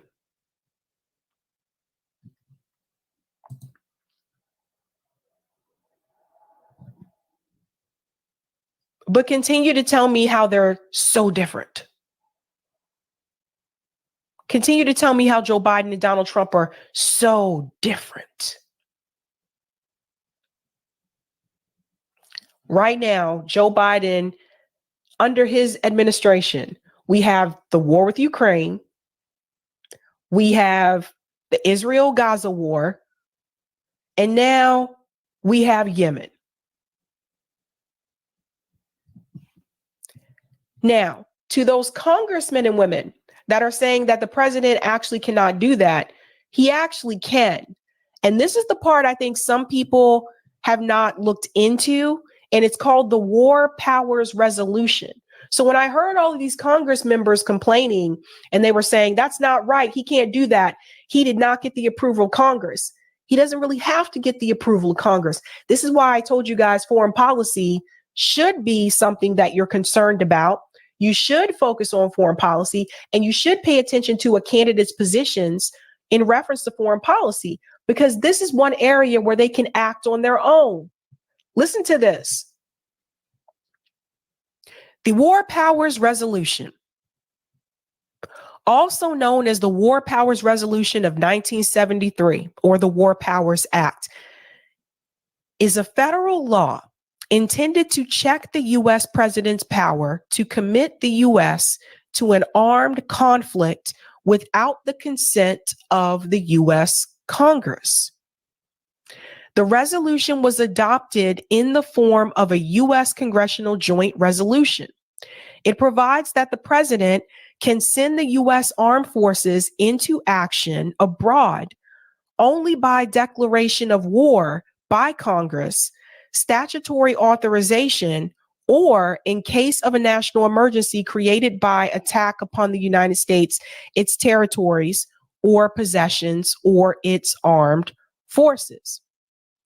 The War Powers Resolution requires the president to notify Congress within 48 hours of committing armed forces to military action and forbids armed forces from remaining for more than 60 days with a further 30-day withdrawal period without congressional authorization for use of military force or a declaration of war by the United States.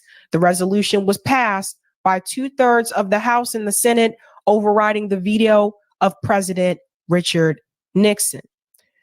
It has been alleged that the War Powers Resolution has been violated in the past. However, Congress has disapproved all such incidents, and no allegations have resulted in successful legal actions taken against the president. So I want to show you an example of someone who did this.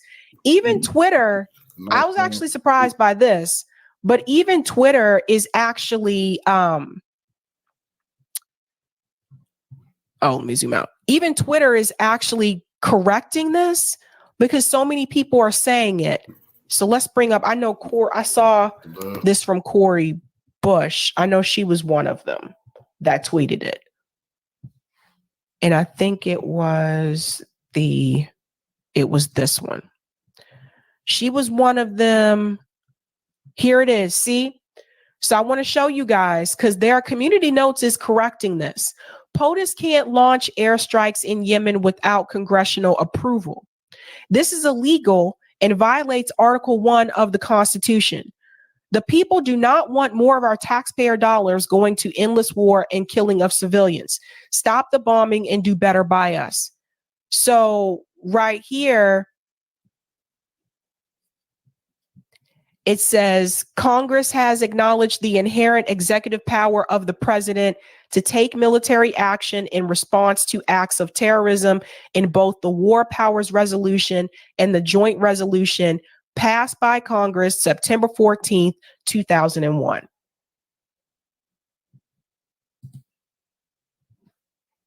So that's why it's important to actually look some of these things up. Because the president, and I told you before, this is another example, the president can go around Congress when he wants to. He went around Congress to send aid to Israel. He went around Congress to do those airstrikes in Yemen.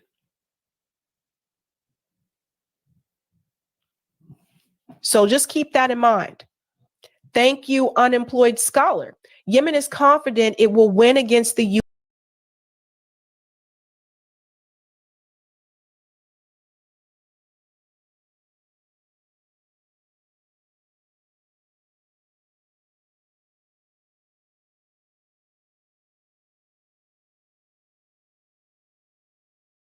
I wanted to get your comments further on some developments that it appears the Defense Department, the State Department appear to be very concerned about and maybe even quietly panicking about, which is the situation in the region as a whole. So you have the Red Sea, you have Yemen's armed forces led by the Houthis, essentially conducting regular captures, strikes. Norwegian vessels have been hit, French vessels.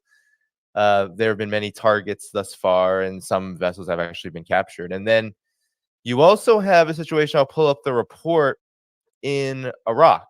And the resistance, what's called the Islamic resistance in Syria and Iraq, have been quite active as well. So let me just pull this up. So here's a report from the Associated Press. Iraq scrambles to contain fighting between U.S. troops and Iran-backed groups. This is what they always say. They're Iran-backed groups fearing Gaza spillover. But essentially, it's the resistance in Iraq and in Syria, which have committed dozens and dozens of attacks on U.S. installations, bases, etc. So this appears to be more and more of a concern for the United States side.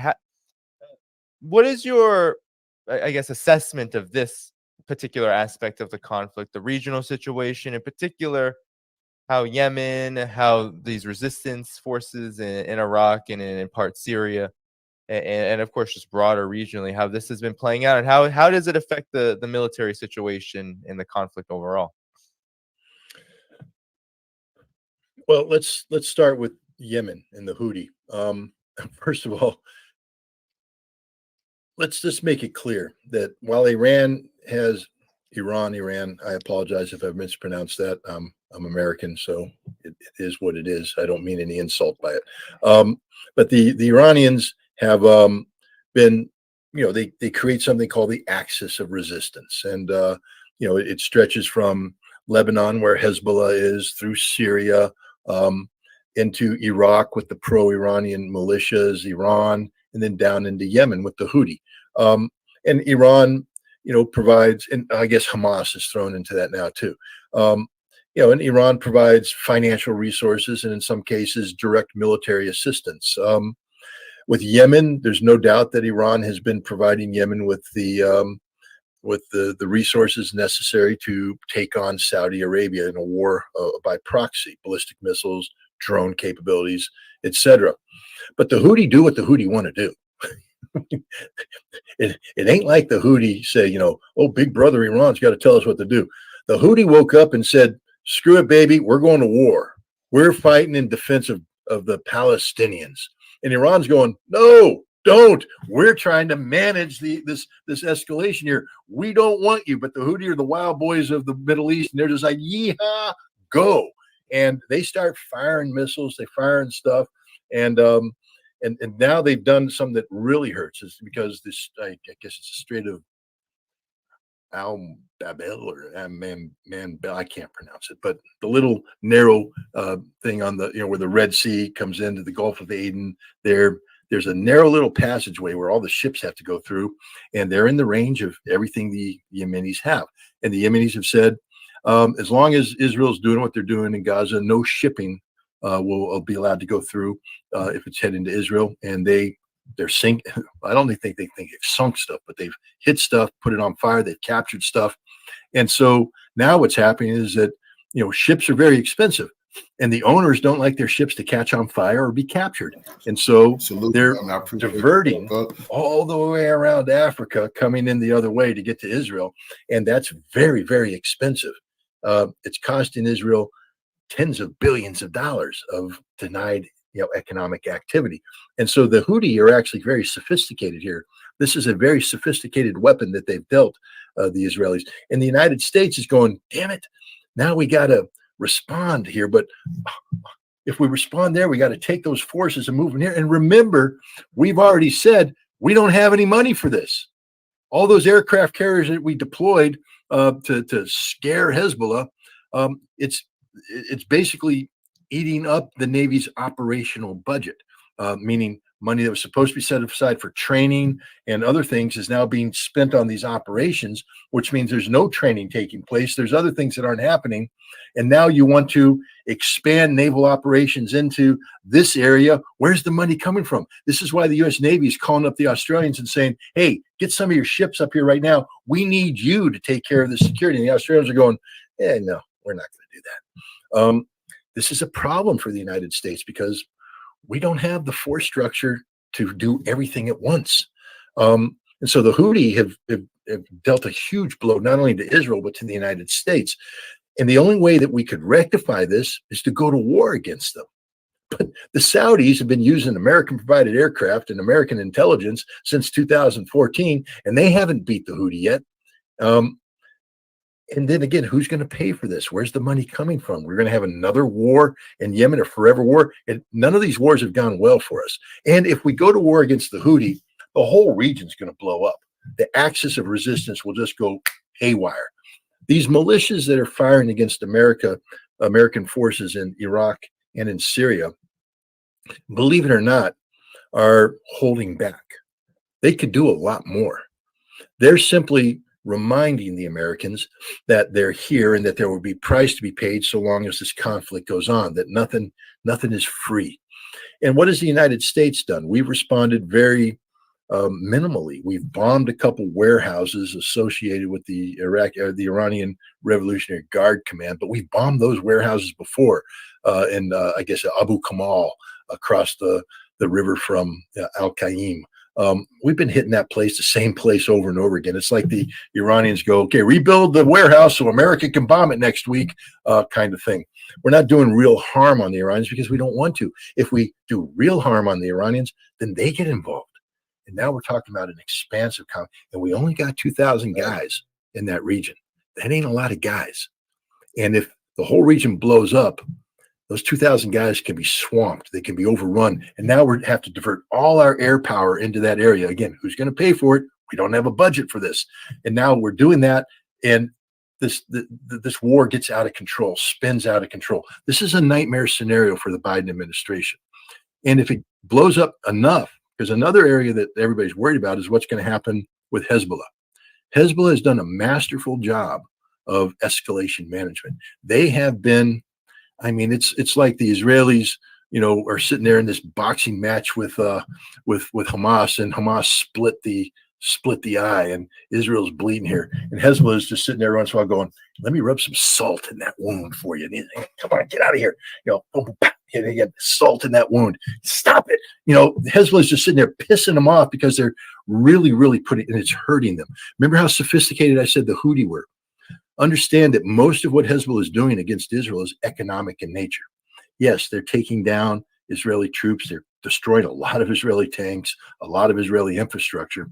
But what they're really doing is terrorizing the north so much that 70,000 Israelis had to be withdrawn from the northern settlements and resettled in temporary accommodations. That ain't free. That ain't free. It's costing Israel billions of dollars. And that 70,000 who, you know, they had jobs up there, which means they're working, they're producing, there's taxes, the economy kind of stuff. They're here now. They ain't working. They ain't producing. They're just sucking up resources. It's a huge, huge, giant, you know, gutting of the Israeli economy. The same thing out of what Hamas is doing in the settlements in Negev. People had to, tens of thousands had to be relocated. Man, this is a giant hole in the Israeli economy, and it's unsustainable. On top of that, 300,000 reservists. You know what a reservist is? It's a working man. It's a guy who has a job. He has a family. He is participating in the Israeli economic experience. And now he's not. Now he's in the reserves where he's getting a paycheck because they have to pay him, but he's not producing anything. That job is gapped. Whatever he was doing in the Israeli economy ain't happening right now. And billions of dollars. So what Hezbollah is doing, what the Houthi are doing, the economic impact on this is destroying the Israeli economy, destroying it. And this is unsustainable for Israel. So this alone is prompting the Israelis to say, you know, we have to resolve this fight.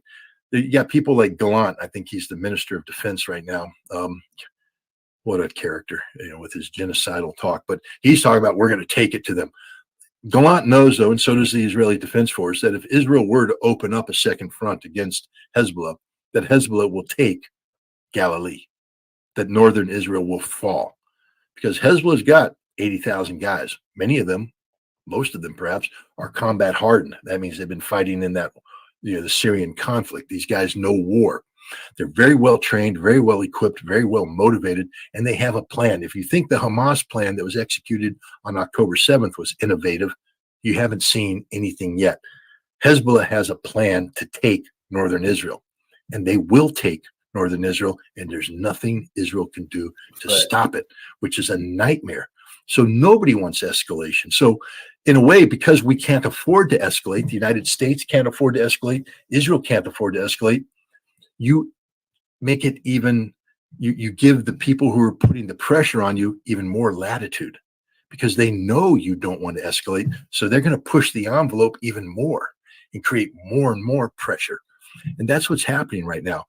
This is the untold aspect of this war, but it's this aspect that's probably going to promote the collapse of Israel more so than just Hamas defeating Israel in Gaza.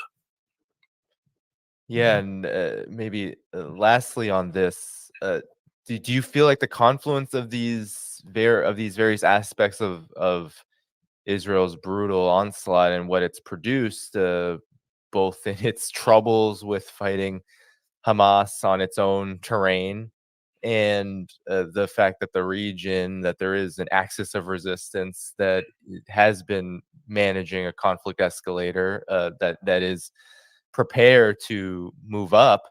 Do you feel like, given that Biden has given this deadline, that Israel will actually follow it? Because Israel's capacity for rational military and political behavior, especially since the aftermath of October 7th, appears to have diminished nearly to non-existence. I'm curious on your thoughts about that.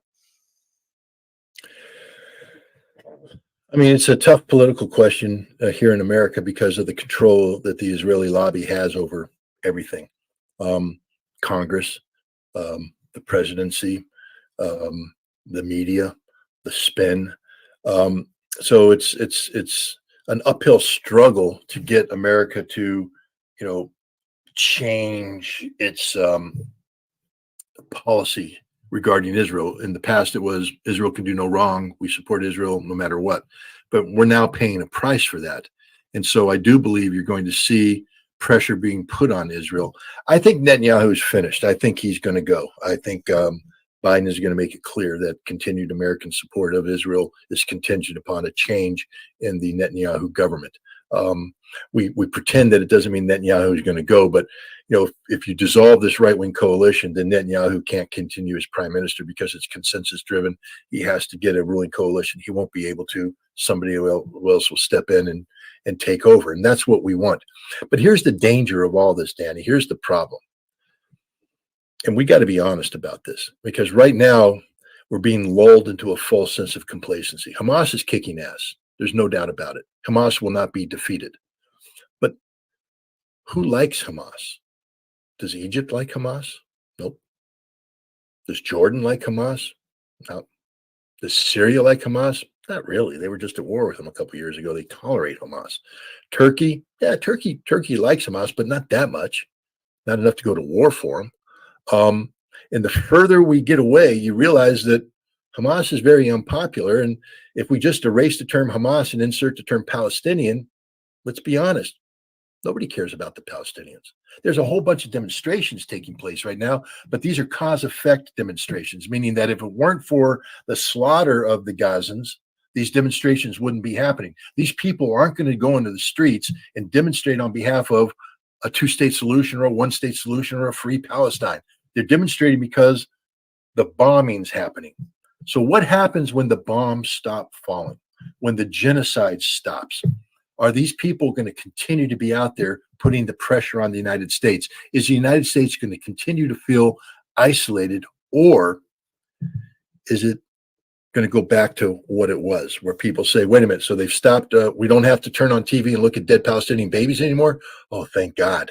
So let's get back to what we were doing, which is chugging along with normal economic activity where the Palestinians are problematic. We don't want to do it. And so the danger here is that all the sacrifice that the Palestinians have made, and believe me, they are making the suffering they're doing through, and you see there's a growing recognition amongst them that they have to do this. This is their burden to pay to get statehood, that all of that will be for naught, because there will be a desire to, we don't want to embarrass Israel. We don't want to humiliate Israel.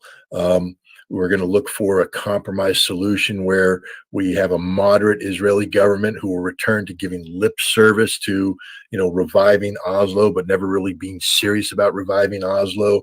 And gradually the Palestinians will be forgot again. I'm afraid that's the direction that we're heading. And so, it's imperative that international community find a way to sustain this pressure, because change will happen because the United States feels the pressure. I mean, when we start turning on Israel, you know the pressure is working. All right. But the problem is, let's say we get Israel to change, the fighting stops in Gaza. Now the United Nations comes in with their, because the UN doesn't like the Palestinians either. I mean, nobody likes the Palestinians. They've been getting screwed by everybody forever. And so you start turning it over to these old institutions, and it's forgotten. The only one out there articulating right now for the Palestinians seriously is Iran. And here's where the hope is, because Iran has good relations with two nations who are the nemesis of the United States in the geopolitical arena, Russia and China. And Russia and China have historically kept sort of a hands-off approach to the Palestinian issue. But I think Russia and China, I think they do care about the Palestinians. There's a genuine concern. You see, Putin articulating things that no Western leader has ever articulated about what Israel is doing, criticizing Israel. And China's talking about getting engaged. And it's in China's interest to take advantage of what's going on to expand. Because what is Gaza going to need? Infrastructure development. Who's pretty good at that? China. So it's an opportunity for China. It also, if you keep pushing the necessity of a Palestinian state to resolve this Arab-Israeli conflict, you keep putting pressure on the United States too. What the United States wants to do is quickly get back to, even though Biden says that we won't be returning to October 6th, I guarantee you all the U.S. wants to do is get back to October 6th. That's all we want to do. We're not looking forward to any of this innovative political stuff in the Middle East. It scares us. Russia and China, on the other hand, are looking forward to something like that. So I'm not giving up hope for the Palestinians, but I am saying that all this stuff that we're seeing, all this pressure, these votes at the UN, that can disappear that quick. And you know it. You know it can, because we're not talking about, a deep foundation of love for the Palestinians out there in the world. We don't like seeing dead Palestinian kids. So people are rallying to the cause of Palestine. But when the kids stop dying, will that support for Palestine still be there? And that's the big question. Yeah, no, it's definitely a big question, and I share your sentiment about where the hope is, because yes, Iran is indeed a very serious actor when it comes to supporting Palestine, and I think you're exactly right. Both Russia and China, when it comes to this region, see the Palestine question as both one of course, standing for international law. That's what Russia and China like to do. They like to promote it because it's within their interests. Most stable, rational countries who are thinking about both their own development and what's good for the world in terms of their own development, it's stability, it's peace. It's not having this massive conflict which could lead, that's genocidal in nature, that could lead to a very hot war between most countries in the region. That is an ultimate disaster for Russia and China. So, of course, this Palestine question is so important to not just stabilize, but also, Russia and China are the only countries outside of the region, for the most part, outside of some outliers that don't have the same kind of influence. But the biggest countries that do support a Palestinian state and legitimately do, not giving lip service like Blinken does when he says we're for this two-state solution, and then green lights the absolute eradication of it that Israel is pursuing. Both Russia and China actually do support this. Thank you for tuning in to my latest video. I appreciate all of your support. This channel, however,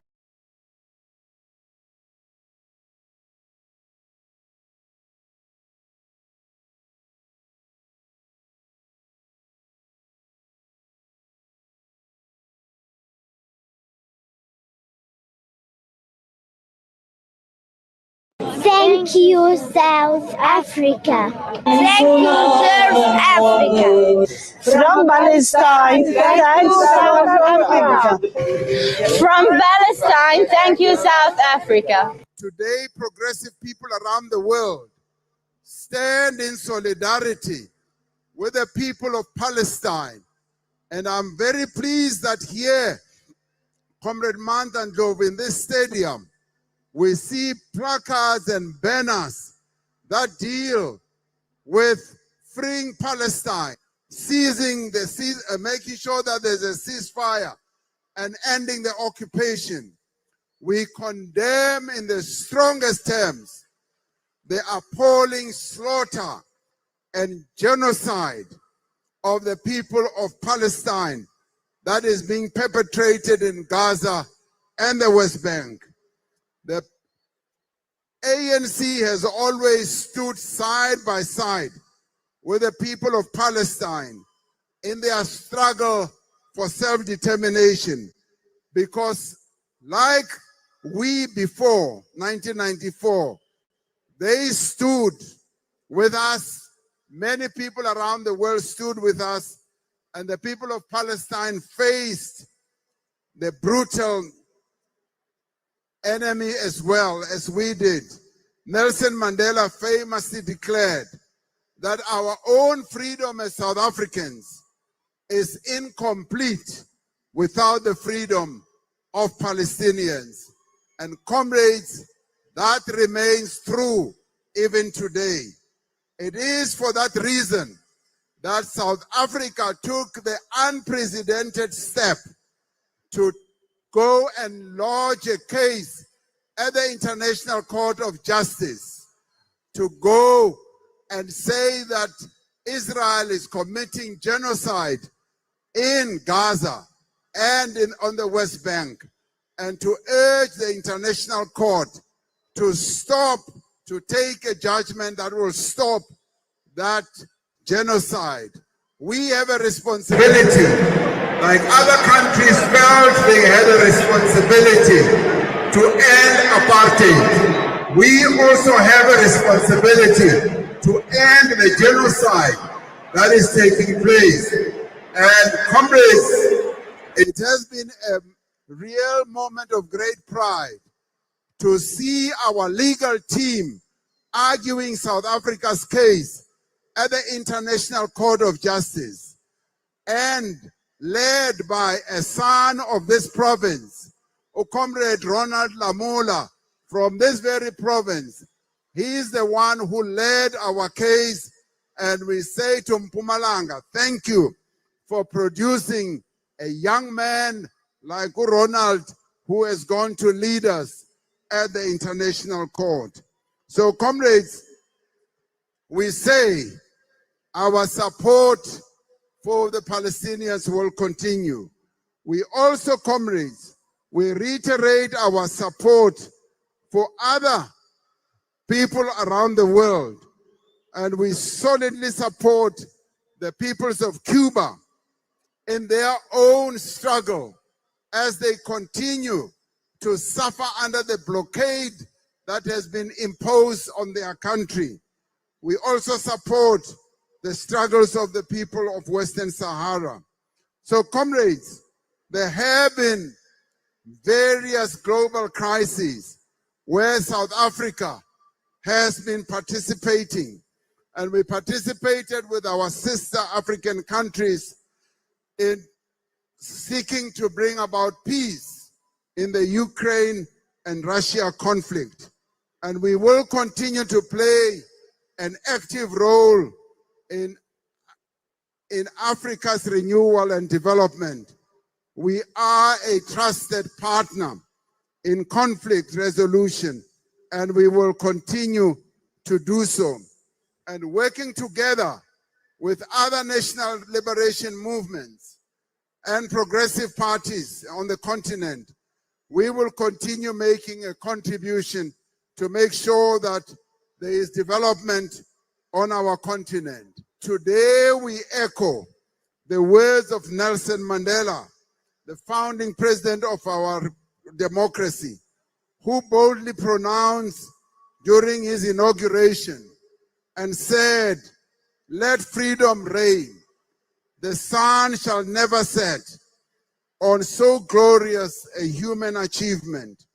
What we have done and what we are going to be celebrating when we are fully 30 years as a democracy, is to celebrate this glorious human achievement that Utatu Nelson Mandela spoke about. The Israeli state is fundamentally a racist state. Nobody must be allowed to coexist with a fundamentally racist state. You can't be asked in the interest of the values of our constitution to recognize a racist state whose establishment is for a Jewish-only people at the expense of Palestinians. Why would you do that? Those are the facts. There is no people who have a God's right to be superior to anyone. The Israelis don't represent the Jewish communities of the world. They represent Zionism and racism. It must be said here. Whoever supports them supports racism. So, what is South Africa doing in a relationship with a racist regime? If they are engaged in a genocidal exercise, Minister Naledi Pandor, why are you recalling people for consultation? Because you've already declared that there is a genocide. Why are we friends with people who are violating the values of our constitution? Why are we friends with people who are massacring children in hospitals, in schools? What must happen? What must be said before the whole world isolates Israel? Israelis, Palestinians for the longest time never asked you for a single bullet, which they should, because they've got the right to fight even with military arms against a racist regime. They've asked you for a simple thing: isolate Israel the way the world isolated apartheid. When are you doing that? Let's sever ties, because a relationship with Israel as South African offends our constitutional values. It offends any rational thinking about coexistence. It offends peace. We should recall the ambassadors. Everybody, we should fire the ambassador of Israel. We can't be friends with Israel until they establish a society in compliance with international law on one hand, and they recognize the right of Palestinians to coexist. I wish for once in our lives, we can be on the right side of history. But how many more children must die? How many more houses must be demolished? How many more people must die of starvation, Chairperson, before we decide we must do something? Yes, we might be a small, insignificant to some of them part of the world, but the stand we're taking, the principled stand to shut the embassy until and they decide to bring a ceasefire, that will save lives and we can have a peaceful solution.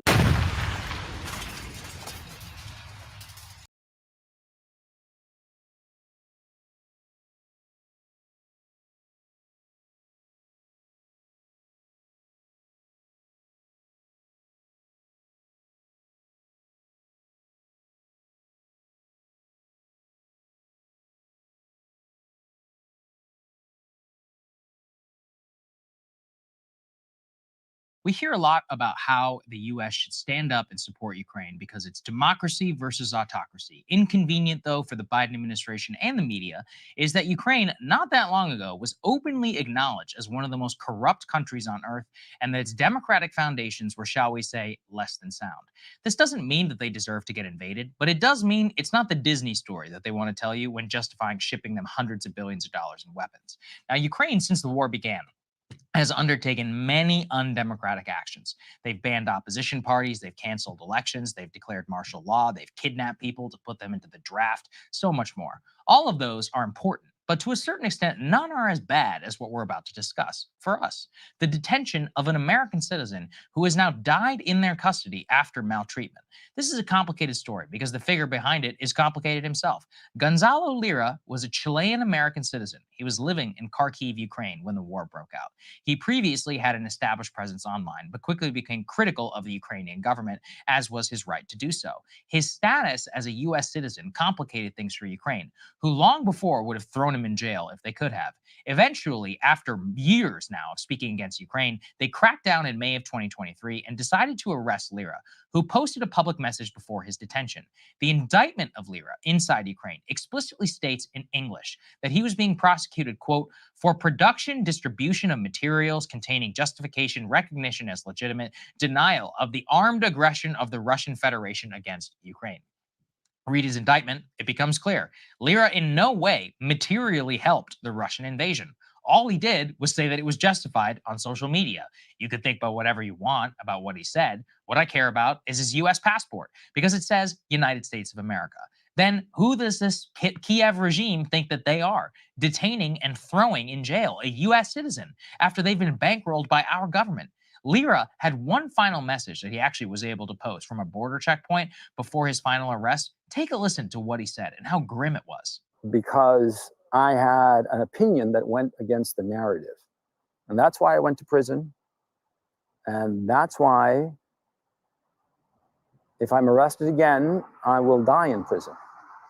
So I ask you, please, as many people as possible, the American State Department knows exactly who I am and the situation I'm currently involved in. And they know the fate that awaits me. You know, they have that saying that, I forget the wording exactly. You know, I'm a little stressed out, as you can imagine, but they have that saying that people are fundamentally good, but for evil to triumph, all you need is the indifference of good people.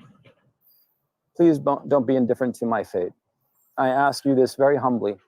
Please recognize that, well, the literal death that awaits me if this doesn't work out. Understand what's going on. I'm sad to say he was right. His family notified journalists yesterday Gonzalo Lira died in Ukrainian custody 6 months after being detained, after he posted that video. The United States government did zero to get him out, despite bankrolling the entire regime. And the fact that we could order Zelensky to do whatever we want. It was an explicit choice to allow Lira to rot and die in Ukrainian custody. The State Department confirmed Lira's death to journalists, saying that they, quote, offer our sincerest condolences to the family on their loss. That was it.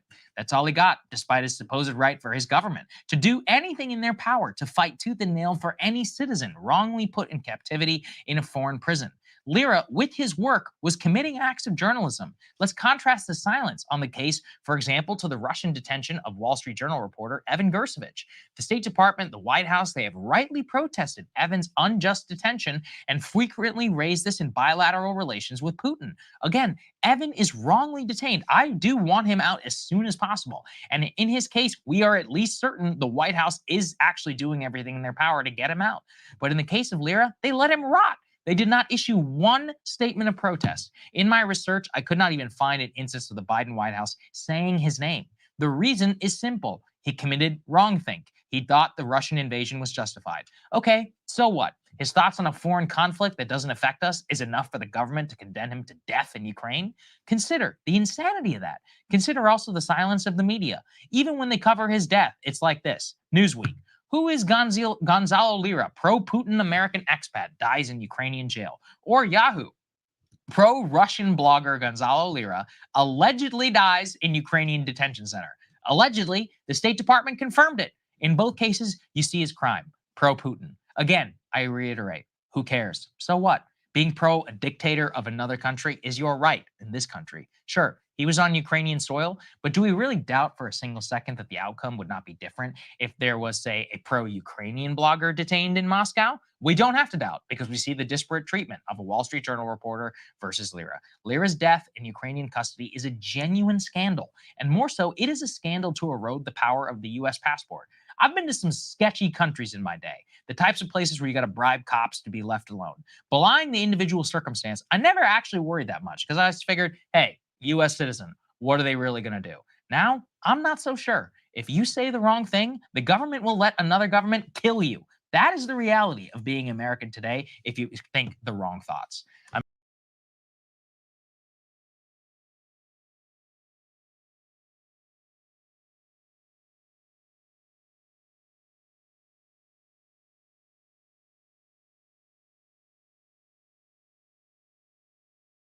Reports out today, Ukraine is now actively going and stepping up their conscription efforts. They're stopping public transport, stopping buses, going on to public buses now, and trying to find people who are on these buses. Are you on public transport trying to get trying to take the bus? We're just stopping you. We're going to do checks right now. Walk in. There we go. We're going to check and see if there's any young men on this bus. Anybody wearing an old man mask on here? And we're going to take you, and we're going to take you to the front lines and throw you right into the meat grinder. I mean, this is something that the Wall Street Journal and the New York Times are both admitting are happening now. This is something that people were called crazy and conspiracy theorists and Putin apologists for talking about for months and months. Now the mainstream media is finally admitting it. Way to catch up. In the meantime, people have been dragged into wars they are not prepared for. They are not trained for. No, and they don't have the munitions. They don't have the weapons for it. And they're receiving no training at all. These people do not want to be a part of this.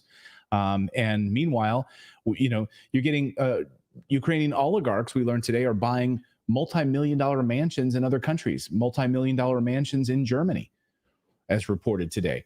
So these same guys that are demanding these young men and they're dragging people off of buses to go fight, why are they buying mansions in other countries? Why don't they go fight? Now, according to reports today, Ukraine has ordered over 50,000 uniforms for women to fight. And they're putting out nice propaganda pieces so you can see what it looks like to be a woman fighting in Ukraine. You can see the nice garb. This is what you'll get, ladies, in Ukraine. You don't go to nightclubs anymore. All the men have died. So flattering. So it's all, there's no men left in Ukraine. So if you maybe want to meet a woman now, that's your only choice. And the best way to do that is to meet a woman on the front line. So we're going to share these different outfits. And this report today, they must be out of shoestrings and boots. She's wearing tennis shoes with no strings in it. Oh, I missed that. See, that's what women always notice, the shoes. David's not a woman. Oh, that's right. But he always notices women's fashion. He does. He likes He's it. very aware of women's fashion. Yeah, he always compliments me when I wear a beret. And I'm like, how do you know the word beret? Well, I never noticed that. I never noticed the shoes. So David was very keen on seeing those shoes there in the snow. Yeah. It is true. And so this report out today, a Ukrainian woman published this on social media saying she's pregnant and she received a conscription letter from the government of Ukraine to go and fight. So she has to report for duty now. Listen. Друзі, це просто якийсь жах. Боже, який жах. Хоронять бідних людей. Я не можу, коли це все закінчиться. Yeah. Do you think they just don't know that she's pregnant? I mean, you hope. I mean, you hope to give them the office the benefit of the doubt, right? That she could send a letter and say, "I'm pregnant. I'm sorry." Then they'll probably make her come in and prove it. Like jury duty. Yeah, but here's more women showing off their new Ukrainian women's fashions, getting ready for war. So this is what they'll be sending out. This is part of the propaganda that's being shared on social media. Women go fight in Ukraine because the men are all gone. This is what it looks like now in Ukraine. So yeah, Putin, by the way, today showed up in the Arctic, right on the United States border for the very first time, and it was pretty interesting to watch. And this is his first trip there. It's incredibly difficult to get there, but literally right on the United States border. And of course, there's a lot of connections to what Russia is doing right now in the Arctic, and the U.S. trying to ramp up efforts right now to try to build out new icebreaker ships, because we are losing the race for the Arctic. And that passageway, of course, if the Red Sea is disrupted, the Arctic passageway right now is the new trade route. Yes. And China and Russia are doubling down on their efforts to move in that direction. So President Putin showing up in the Arctic to see what's going to happen there. And right on the Alaska border was President Putin today. So I'm sure there was like Americans sitting at those bases going like, what's going on here? Why is the office of the president of Russia flying right to the American border in Alaska? Let us know your thoughts on all of this. We'll continue to watch what happens with Nikki Haley and Poland, and if Poland's about to be invaded. But I'm very curious on the Scandinavian piece of this. And a lot of people in the chat were saying, yes, if you read the Billy Meyer stuff, if you go down and you study this, this has been foretold. This has been written about and documented. And now it's starting to come to. So don't be shocked when there is a war in Scandinavia, and the pushing of NATO and NATO expansion right up to Russia's back door is the catalyst for all of this. Thank you so much for watching this segment.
On January 13, 2024, Russia launched another massive missile attack on the territory of Ukraine.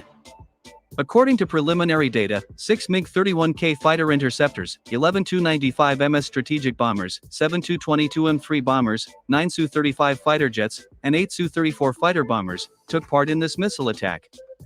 In total, more than 40 missiles of various types were fired at military facilities located on the territory of Ukraine, ranging from the hypersonic missile Kinzhal to the cruise missile Kh-101. Moreover, dozens of the latest jet-powered uranium-3 kamikaze drones were also used during this missile attack.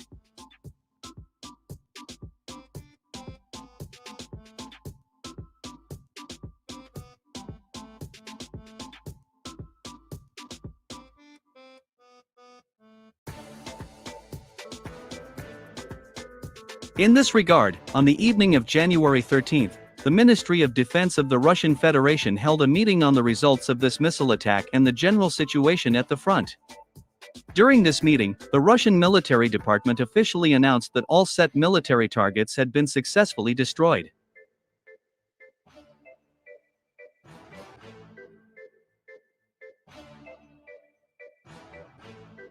This time, the main missile strikes were carried out on military installations in western Ukraine and the Kiev region.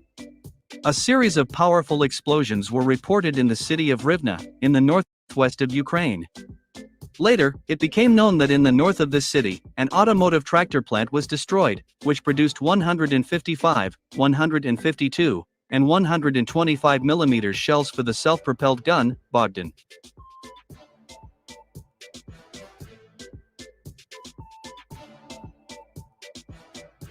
Moreover, in the western part of this city, a fertilizer plant was also destroyed, where gunpowder for the Ukrainian army was produced in secrecy. Kiev was also subjected to a missile attack. It is worth noting that during this missile attack, all employees of the American embassy in Kiev, including U.S. Ambassador Bridget Brink, were forced to hide in a bunker. The Americans came out of the underground bunker only in the early morning of January 14. Later, Bridget Brink admitted that the Russians attacked Kiev again with the help of Kinzhal hypersonic missiles.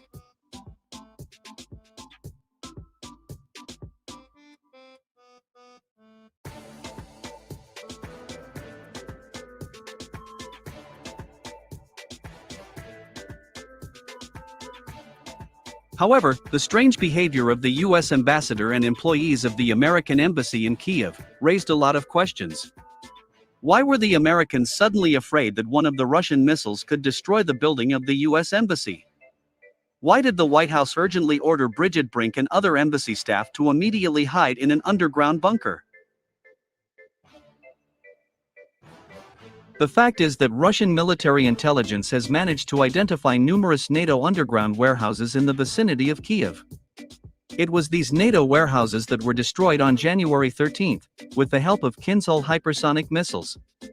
Moreover, in Kiev itself, missile strikes were also carried out on numerous structures of the North Atlantic Alliance, which fought against Russia under the guise of foreign diplomatic missions. The Americans realized that the Russians were able to determine the exact location of NATO facilities in Kiev and its surroundings. That is why the Americans were terrified that a missile strike would also be launched at the U.S. Embassy, since this building is in fact the main decision-making center in Ukraine. This is the reason behind the immediate evacuation of all employees of the American diplomatic mission in Kiev.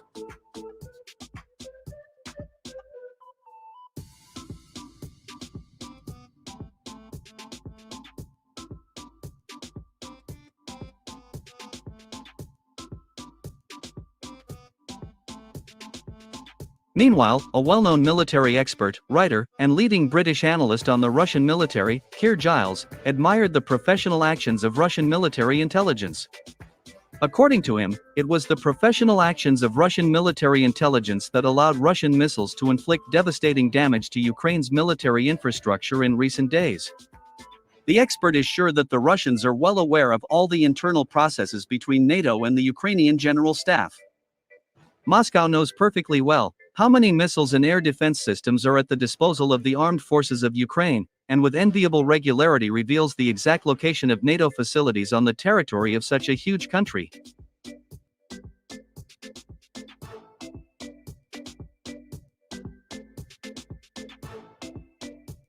Moreover, the expert also acknowledged that the percentage of interception of Ukrainian ground and air defenses has fallen significantly, due not only to the invulnerability of many Russian missiles, but also to the operation of A-50U AWACS planes.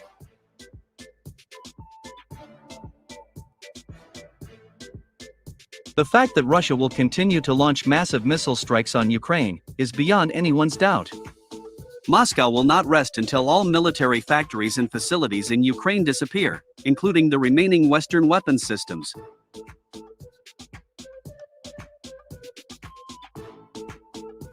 And judging by how rapidly events are developing, Moscow will be able to achieve its goal already in 2024.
In recent weeks, Russian aerospace forces have been conducting massive missile strikes on Ukraine in almost non-stop mode.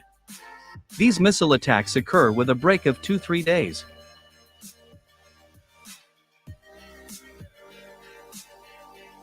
At the same time, military experts drew attention to another interesting fact.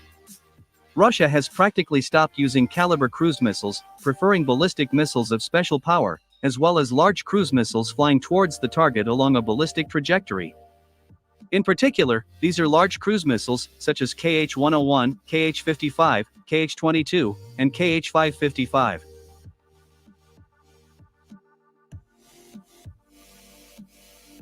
Moreover, Polish military experts from the Center for Eastern Studies concluded that the effectiveness of Russian missile attacks is increasing daily.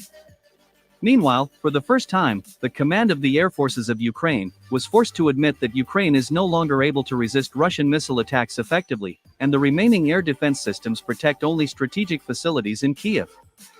Even Ukrainian military telegram channels and pro-government bloggers have stopped claiming that Ukrainian air defense systems are constantly shooting down dozens of Kinzhal hypersonic missiles. These statements about the downed Russian hypersonic missiles look so ridiculous and pathetic that even the Western media refused to quote such statements.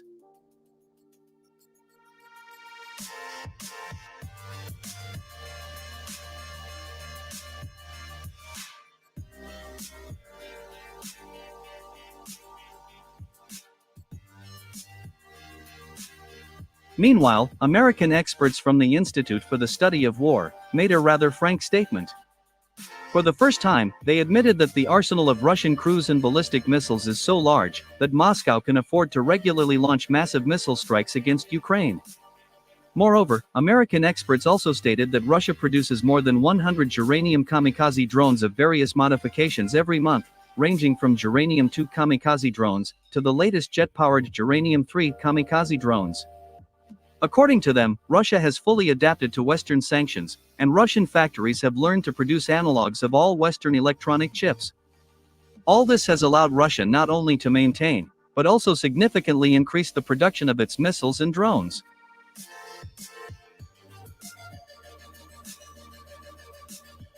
The fact that Russia has successfully solved the problem with the production of electronic chips for its missiles and drones became clear from a recent meeting between Vladimir Putin and Russian businessmen of the Far Eastern Federal District. At this meeting, one of the manufacturers of Russian drones thanked Putin for solving in a very short period the problem with the production of electronic chips, and noted the high importance of these components for the production of Russian missiles and drones.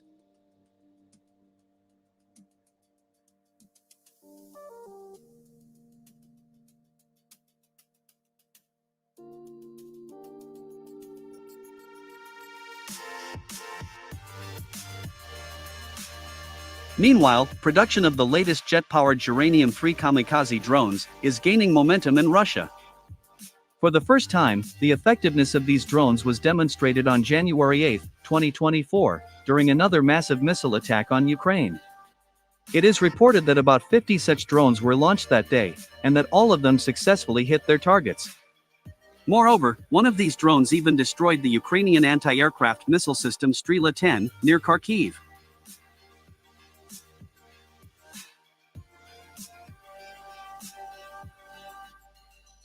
It is extremely difficult to fight these kamikaze drones. They have a special stealthy black coating. And these drones are used only at night. Uranium-3 reaches speeds of up to 800 kilometers per hour and hits a target, diving at it along a ballistic trajectory from a height of 10 kilometers. Even Western experts were forced to admit the high efficiency and danger posed by these drones.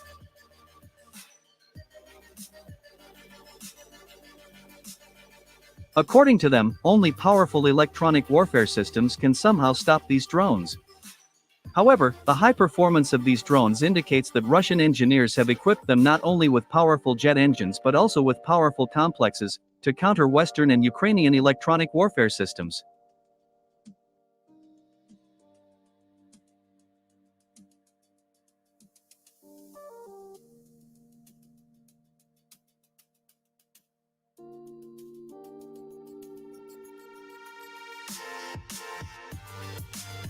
Meanwhile, a senior fellow at the Department of War Studies, King's College London, Jade McGlynn, said that Russia has been quite successful in using tactics to weaken the Ukrainian air defense.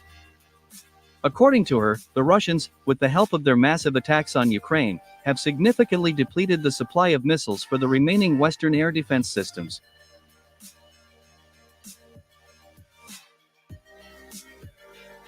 The expert is sure that the Russians will start hunting for the remaining Western air defense systems very soon. As a result, by the beginning of this summer, Ukraine will lose all its air defense systems.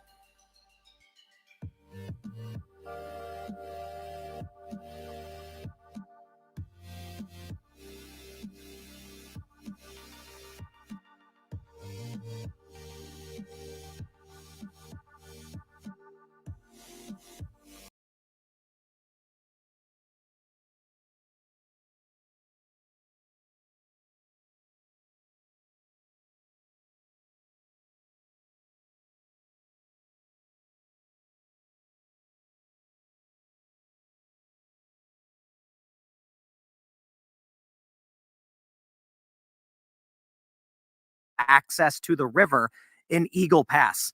Governor Abbott is... All right, let's jump into this first story. Yo, this story is wild. Texas National Guard deploys armed soldiers to block Biden's Border Patrol access to the river in Eagle Pass. Governor Abbott is not harming Border Patrol operations. He is enhancing them. That's what they say. On Thursday night, the Texas National Guard took control of Shelby Park in the city of Eagle Pass, Texas, which has been at the center of President Joe Biden's illegal immigrant crisis at the U.S. southern border. According to the Dallas Morning News, the state government has seized control of the area, and the Texas National Guard has set up razor wire and fences to block off the park. A filing from Biden's Department of Justice reveals the Texas National Guard has blocked points of entry and has deployed armed soldiers and vehicles to block Border Patrol agents from access to the river by bypassing through entry points in the federal border barrier. Eagle Pass Mayor Rolando Salinas told reporters that the decision was made as part of the Republican Governor Greg Abbott's emergency declaration and was not something the city had requested. He added that as a result, the Border Patrol was not operating in the area. Okay, so this is exactly what I said I was worried about weeks ago.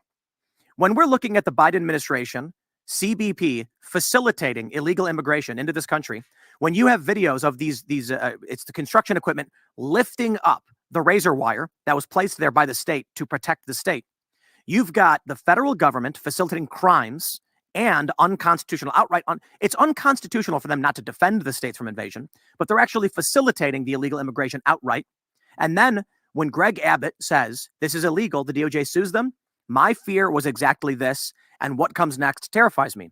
What happens when the Texas National Guard is deployed with rifles, with weapons, to defend the state and uphold its laws, and the Biden administration federal agents say, you're the ones committing the crimes. Both groups point at each other saying, you're committing crimes. For now, I'm hoping what happens, Border Patrol leaves. They just leave. They can file their lawsuits, and that's the end of it. But my fear is that we get to the point where Texas National Guard is ordered, secure this area, do not let people pass. Plainclothes federal agent with a gun walks up and says, lower your weapon. This is a federal border jurisdiction. The state says, back the F off, don't move.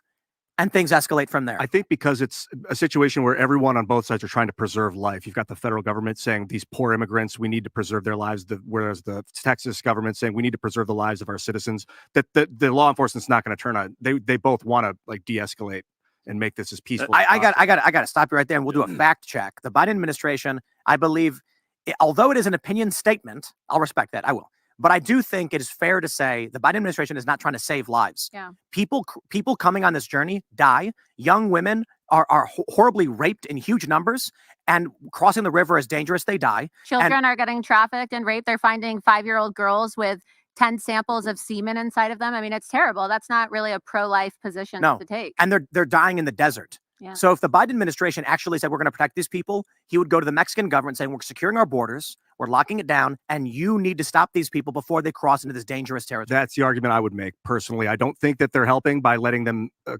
urging them to come across the border, but I think the state of mind that they have is toxic compassion. We can help everyone come. I think that's an excessively optimistic perspective on what the Biden administration is there for. If you look at the EU policy, if you look at the American policy over the past 20, 30 years, but really aggressively so as of late, it seems quite clear to me that this is actually a plan to flood the country with immigrants. And as a libertarian, I'm rarely am I considered a border hawk, but when you actually look at it and you see that this is like an operation that's being ran on high, I think that it would be foolish to look the other way and say, "Oh no, they're just the people looking for opportunity."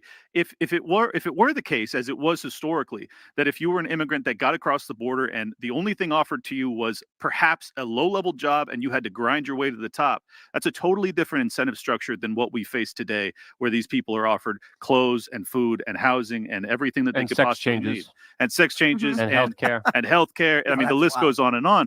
I don't think that this is an accident, and I don't think it has anything to do with sympathy for it. I would also, I was just going to say, I don't think that we can overlook the fact that this is being done in an election year as well, because what's happening is you're having an invasion. Okay. They're trying to replace the population. The great replacement is not some conspiracy theory like the left-wing media wants it to be. They say that it's some kind of white supremacist conspiracy theory. And as we know, it's very real. We are being replaced in this country by third world invaders, criminal, illegal, alien invaders.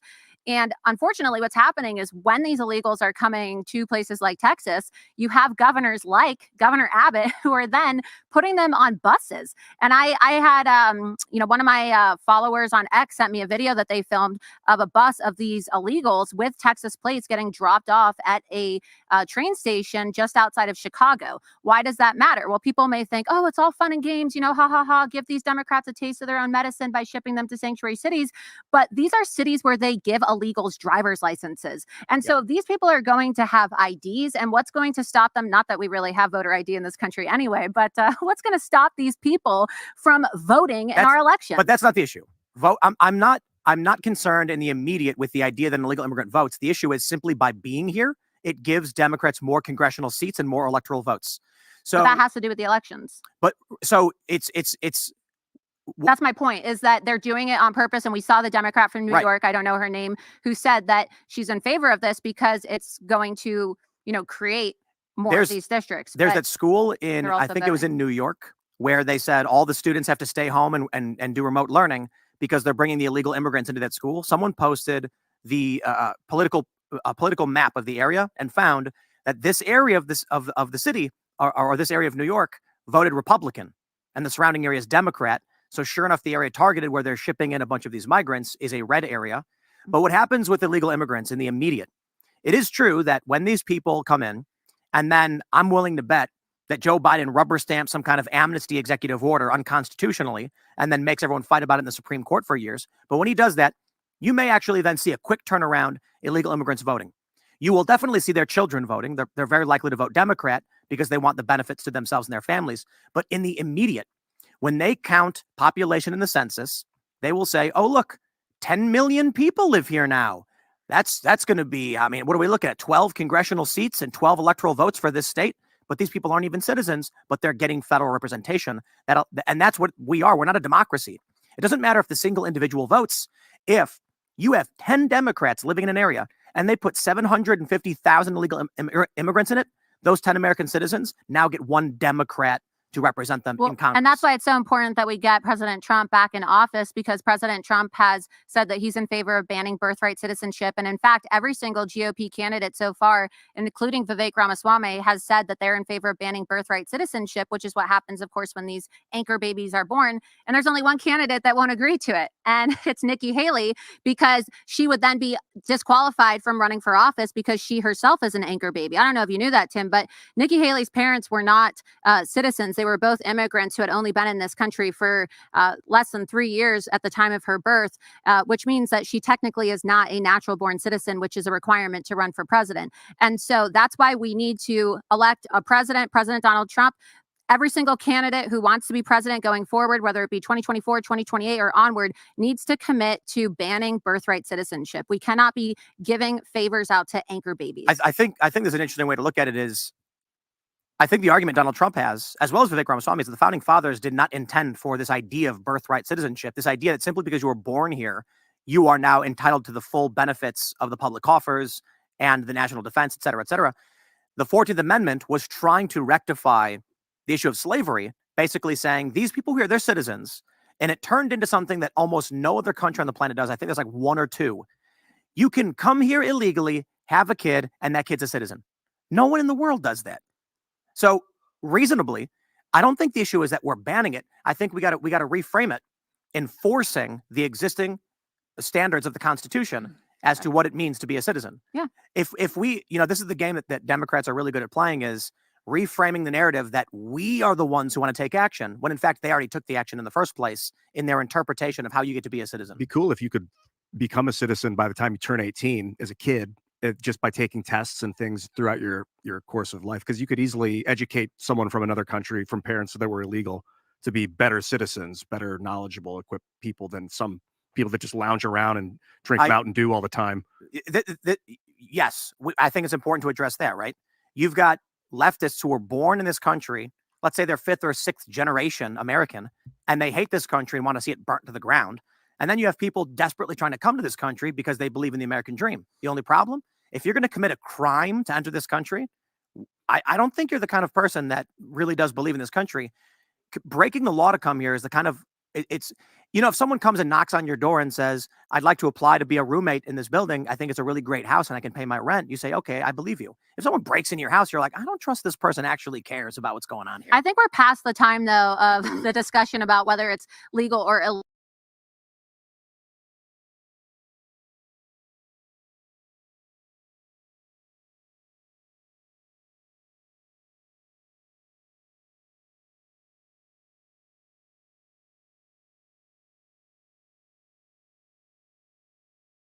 Ladies and gentlemen, we got to go back to Chicago.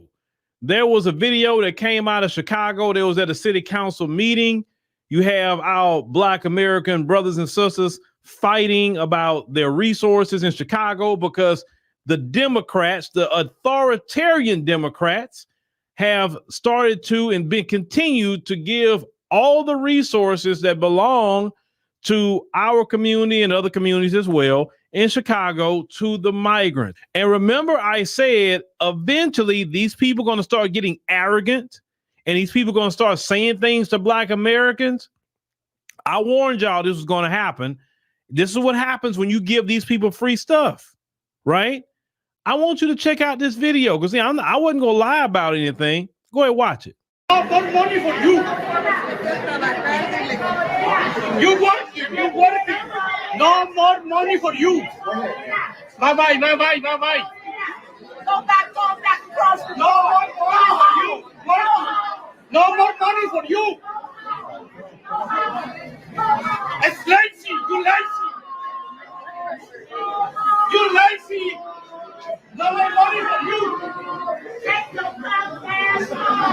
you have a grown man that left his homeland coming over here to the United States, wanting resources that those Black Americans are paying taxes for. Those Black Americans have every right to go to Chicago City Council and say, hey, what about our resources? And let me put up this picture up right here. Look at this. What's even more offensive about this video, more though than he just came over here demanding resources out of our back pockets, he wears a shirt that says all power to the people. You can't make this up, man. You cannot make this up. He's sitting up here with a shirt that says all power to the people, something that came from Black Americans, right? It definitely Fred Hampton had, which is a Black American brother, had popularized that. And yet he's going to wear that shirt while telling Fred Hampton's extended family members in Black America that they are lazy.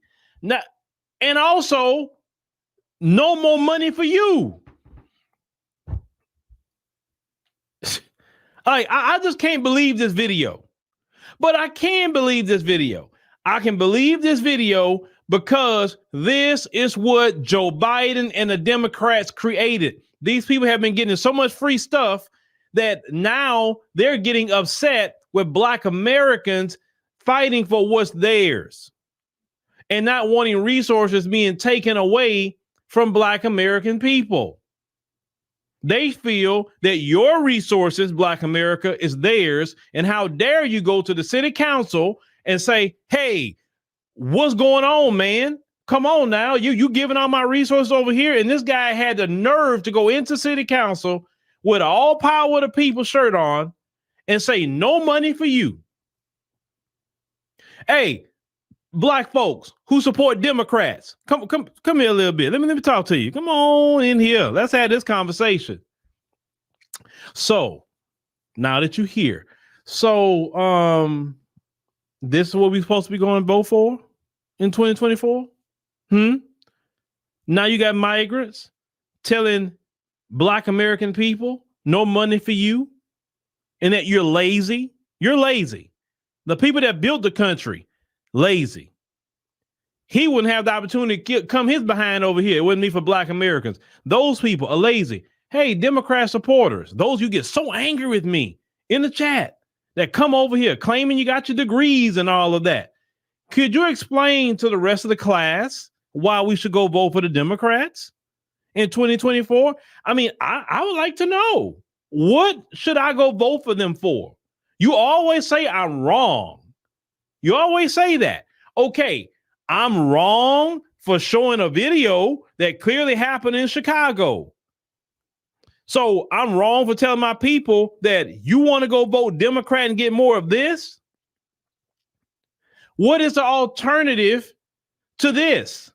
Because your alternative is more and more Democrat. And if you don't care about Black America, that's fine. You don't have to, but leave us alone. We don't want our children. I don't want my children in a situation that's so horrible that they can't even live or make it because all the resources is going to people who aren't even citizens of the United States of America. How dare this guy come into our country and say that crap? What do we look like going to his homeland and going into their government meetings and saying no money for them and calling them lazy? We would never do nothing like that as Black American people. But these people come over here, and I told y'all, they will keep getting those resources, and they going to call Black folks lazy. I remember when I said it. And when they going to give them houses, and they going to tell Black folk, I came over here with nothing in my pocket, and in a couple of years, I got a house. Why don't you got one? The government's giving you everything for free. Why not have it? But we're lazy. It is nothing, like I told y'all, it is nothing the Democrats can say to me at this point, or none of you Democrat shields that come into the chat. It's nothing you're going to tell somebody like me. You can go tell them other people you're around, but you're not going to tell it to me. Because I will show you why we don't need to be voting for no doggone Democrat. Biden won't even acknowledge that this is a crisis in this country. He won't even acknowledge it. You're so stuck on Democrat that you don't even see how the Democrats are really hurting Black America. Well, it's actually hurting all of America, but here we focus on Black America. You don't see that? You don't ever seen the hundreds of videos of Black Americans going through it with this stuff in Chicago, New York? You don't care. I know people like Boule Martin won't talk about it because he on the payroll. See, when I talk about this situation, you say I'm on the Republican payroll, but why don't you talk about Boule Martin being on the actual Democrat payroll? When have you ever seen me hanging out with Trump? Where's the pictures, the video? When have you ever seen me over there at the RNC building? Well, what's that woman, Ronna McDaniel, whatever? When have you seen me over there?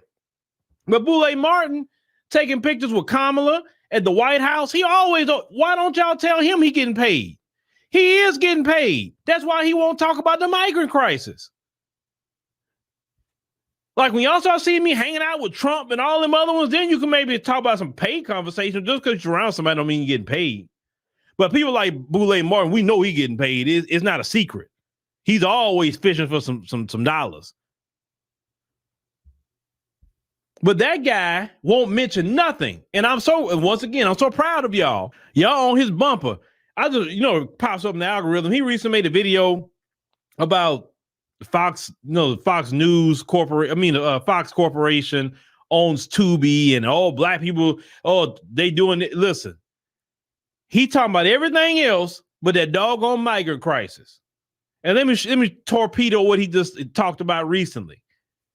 Dude, if we gonna go there, we couldn't watch Netflix, we couldn't watch Tubi, we couldn't watch Hulu, we couldn't watch Disney, we couldn't watch anything in this country because the majority of everything white owned. You couldn't go to the grocery store, you couldn't go to the freaking gas station, you couldn't go hardly do nothing. You live in a country where white folks control it and they own the majority of everything. We got some ownership here and there, but when we do have people in this country who can actually do something in our community, don't do it. So I'm just at a point in my life, I'm not mad at other people doing something. I'm not. But let's talk about the things that's important. Not who owns Tubi, but the migrant crisis. That's affecting people every day.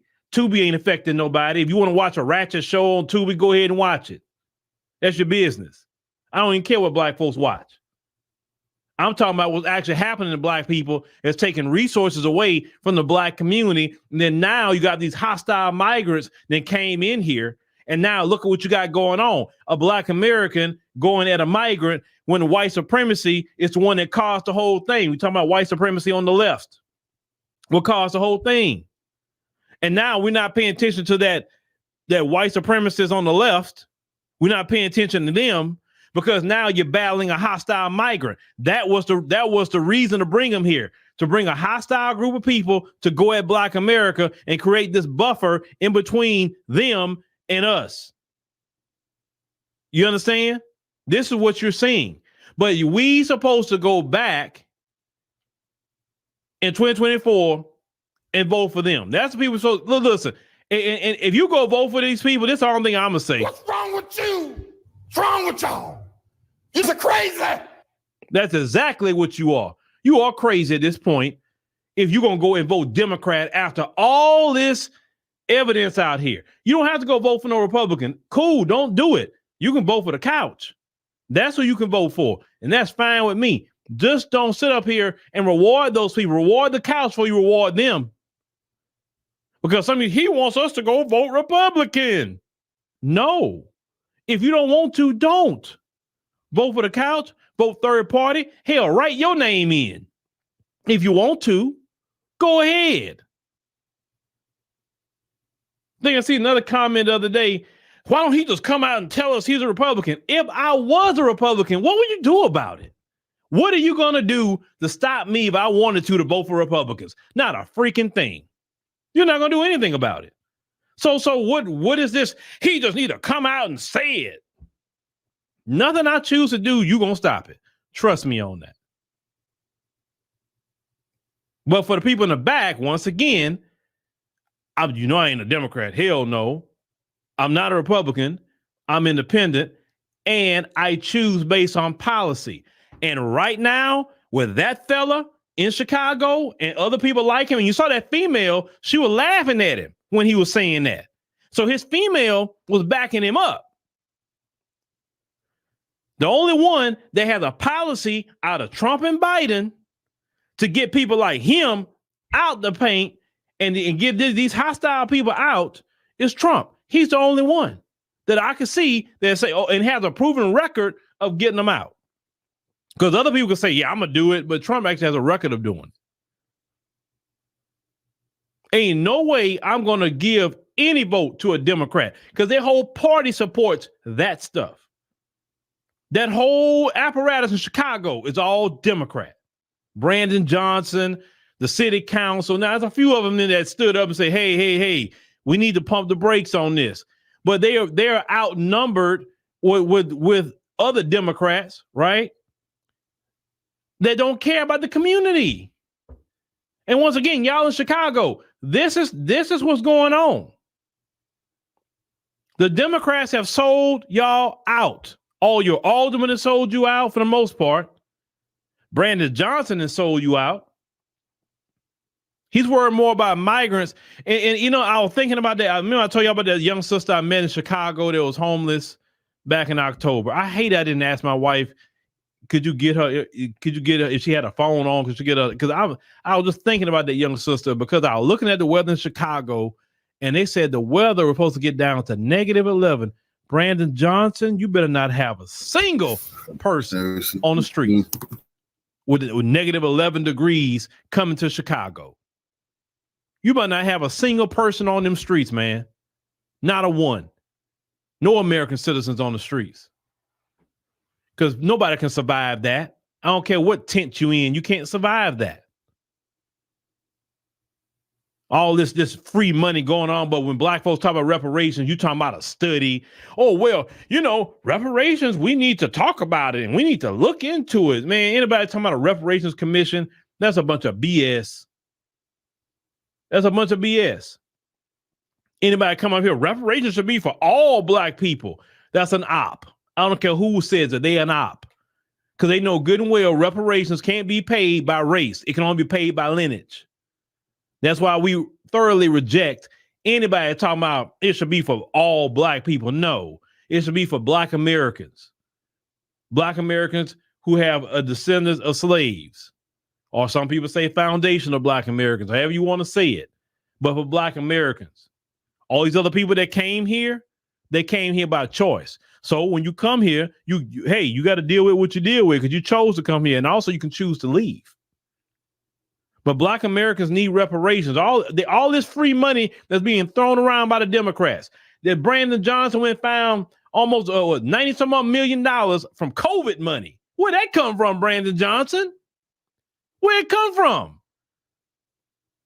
Nobody knew you had all that money laying around to use, but you pull this money out for migrants? But you can't use it for the people in Chicago who are residents and pay the taxes? That's what we're talking about, man.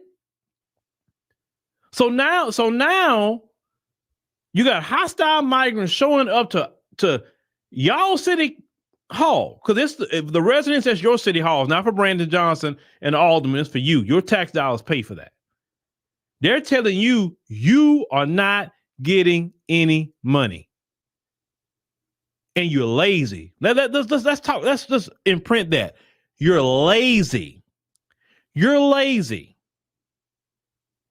You're lazy because you won't go take a job making $7 an hour. You're lazy because he'll take it. When you should get paid $20 an hour, he'll call you lazy. He's better than you, right? And you wonder why black Americans have been saying, where Trump at? Where Trump at? That's supposed to be our minority coalition. That guy. You see how they come in here in this country and they're against us? He's not talking crazy like that to white people. He's not, but he's gonna talk crazy like that to us. So yeah, that's why a lot of black people been saying where Trump at. Yeah. It's not misinformation that black people saying where Trump at, because that guy and many like him have been acting like that in that city. And I'm glad somebody caught it on camera. I'm so glad somebody caught it on camera. But we supposed to go vote blue no matter who, right? Man, forget a blue no matter who. You, like I say, whoever came up with that mess is crazy. They crazy as hell. But brothers and sisters, let's see what happens. Let's see what happens in the upcoming election.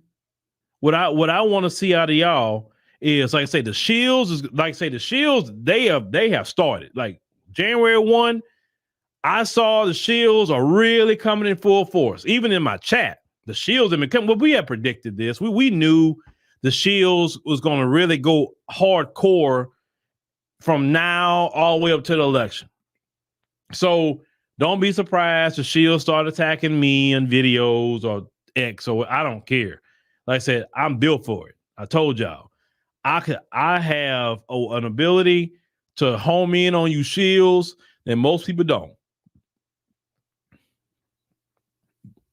I look at you Democrat shields as an enemy to my community, because you're the people that will sell us out to Massa if we were trying to plot to burn his house down and escape that plantation. You'll be the one to go tell Massa, Philip and them plotting to burn down your house and you sleeping. That's you right there. That's you. And trying to get me up on the tree and everybody else up on the tree somewhere. That's you. I told y'all, not everybody as a quote unquote descendant of a slave is courageous. You also have those who are descendants of cowards who are slaves. Descendants of sellouts who sold out black folks when they were planning rebellions. Those same people still running around in America too now. Because we think this slavery story is all about courage and all. No. It's about selling out too. Look at Denmark Vesey, prime example. Those Democrat shields are no different than those slaves on the plantation that would go tell to make sure that we don't go burn down Massa's plantation and with him in it. That's them same people, them Democrat shields. They know they're not doing nothing for black people. They know that. They know what's happening with all the resources going to the migrants. They know that. They know everything I'm saying and then some, because they're sitting in the rooms with the Democrats, most of them. They just cool say, look, I don't care what you do to the rest of those black people. I can care less. Just as long as you give me a check. And you give me a check, then I'm going to go and do your job for you. I'm going to go and deceive them and tell them blue no matter who. I'm going to gaslight them. I'm going to fearmonger them. I'm going to do all these things because I'm getting my check. I can care less what happened to the rest of black folk. That's how they feel. That's exactly how they feel. So you see them coming around chats, coming around interjecting anything about Democrat at this point, they are an op. Completely. Democrat shields are an op, and they are enemy to the black community at this point. They are anti-black racist. They are, because you got black folks who are anti-black racist. You better believe that. They got some black folks that hate black people worse than any white supremacists ever do. Oh, yes, they do. Oh, yes. Think about it. Some of the worst things that ever been done to you has been by an anti-black racist in our own community. We don't like to get into that conversation, but it's the truth. I look at a Democrat shield at this point, no different. I look at some white supremacist. Like I would look at a David Duke or a Richard Spencer or something like that in the same category. You are not for black people if you're going to sit up here and tell us to go vote again for that. And having these people coming across and now they're hostile and telling us that we don't get no money and that we lazy. We gotta be hostile about these shields, no matter if they in media or just coming in comment sections. Don't matter. We have to be hostile to say no. We already see you. We know who you are. You're working for the enemy at this point. I don't care if you got a black face. I don't care what you got. And you're worse. But they coming, y'all. They coming, and we gotta keep on pressing them when they come and let them know we see you. We know you an op. We know it. And this is not the time to come around here. Because one thing that an op don't like is when they run into hostility. Because see, they can't even inject anything when they run into hostility like that. We at a point we can't be trying to convince them anymore. We can't be trying to say, well, they black like us. Maybe they just misinformed or a little confused. No. They're not misinformed. They're not confused. They know exactly what they're doing at this point. They know. They're willingly participating, trying to confuse you and get you back on the Democrat plantation. They trying to fearmonger you. That all that is tactics. These anti-black racists in the black community who work for the Democrats are using. Trust me. You start telling them, oh, I see, oh, you an anti-black racist coming in. What you mean I'm an anti-black racist? I'm black. Yeah, I know. You are anti-black racist because you hate black people, because you want us to go and vote Democrat and watch more of that video happen and cement us as a permanent underclass in this country just because you getting a check. You worrying about you projecting, talking about me getting a check, you getting a check. Because that's all projection. I don't mention no money around here. Nothing. But like I say, we got to meet the shields with hostility. And that's just what they got to get. They are the ops. You better believe that, because they checks depend on us going out and vote Democrat. And let me tell you something else.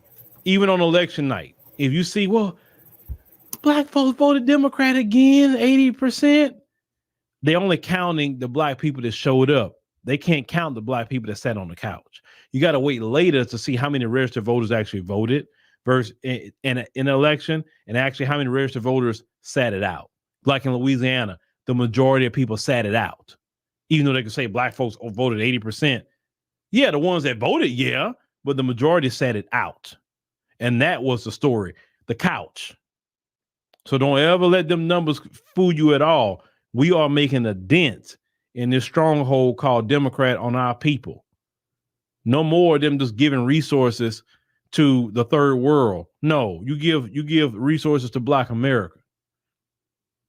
You pay cash payment reparations to Black Americans who built this country. Period. Or, we'll definitely have some great couch parties, or we have no problem going and vote for Trump either. Some of us, right? Either or, we're not giving you our vote.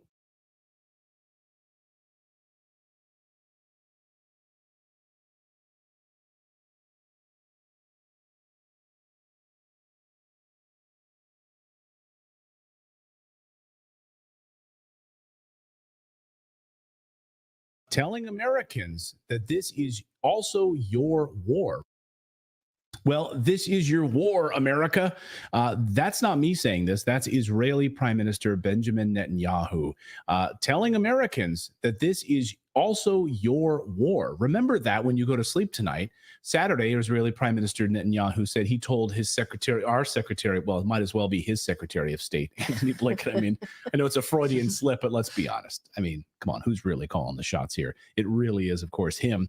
And he said, look, this is your war. We killed nearly 24,000 people. Your hands are dirty in all of this. This is an American war. This is not just an Israeli war. And Biden fell right into place this afternoon, like a little lapdog, announcing that he's sending an additional 1,500 American soldiers to fight in the Middle East today. Great. That's on top of the thousands he's already sent. When did this happen? When did we declare war? We haven't. We haven't sent and declared war there. So this is your war in Gaza, whether you want it or not, America. We send more military, and Houthi rebels will attack us. That's the goal. We'll send more, and then you'll attack us. Just like they did about 2 hours ago, by the way. Watch. It's been confirmed that the US-owned cargo ship MV Gibraltar Eagle has been hit in the Gulf of Aden by a ballistic missile fired by the Houthis in Yemen. By the way, is that what they're wearing in England now? Like, what is that? What is that outfit? I don't know. Tieless coat. It's like a tieless coat, or like he forgot his cummerbund and he forgot like the tuxedo top. I don't know. It looks like a combination of like traditional Indian garb and a Western suit. Yeah, It's I like guess both of those things. Okay. It's a mashup. Yeah. So Israeli Prime Minister Netanyahu is also, by the way, not happy with the United States and our recruiting efforts for the United States military. Israel, of course, reportedly very concerned with U.S. recruitment crisis, and it's only gotten worse, by the way. So Israel is very concerned. Why are they so concerned about this? Yeah, wait a second. That's none of your damn business. Right. We'll handle that. We have diversity. We're allowing trans soldiers to get sex change operations. That's our business. Why is it your business, Israel? Like, we're allowed to screw up our own military. Keep your neck out of it.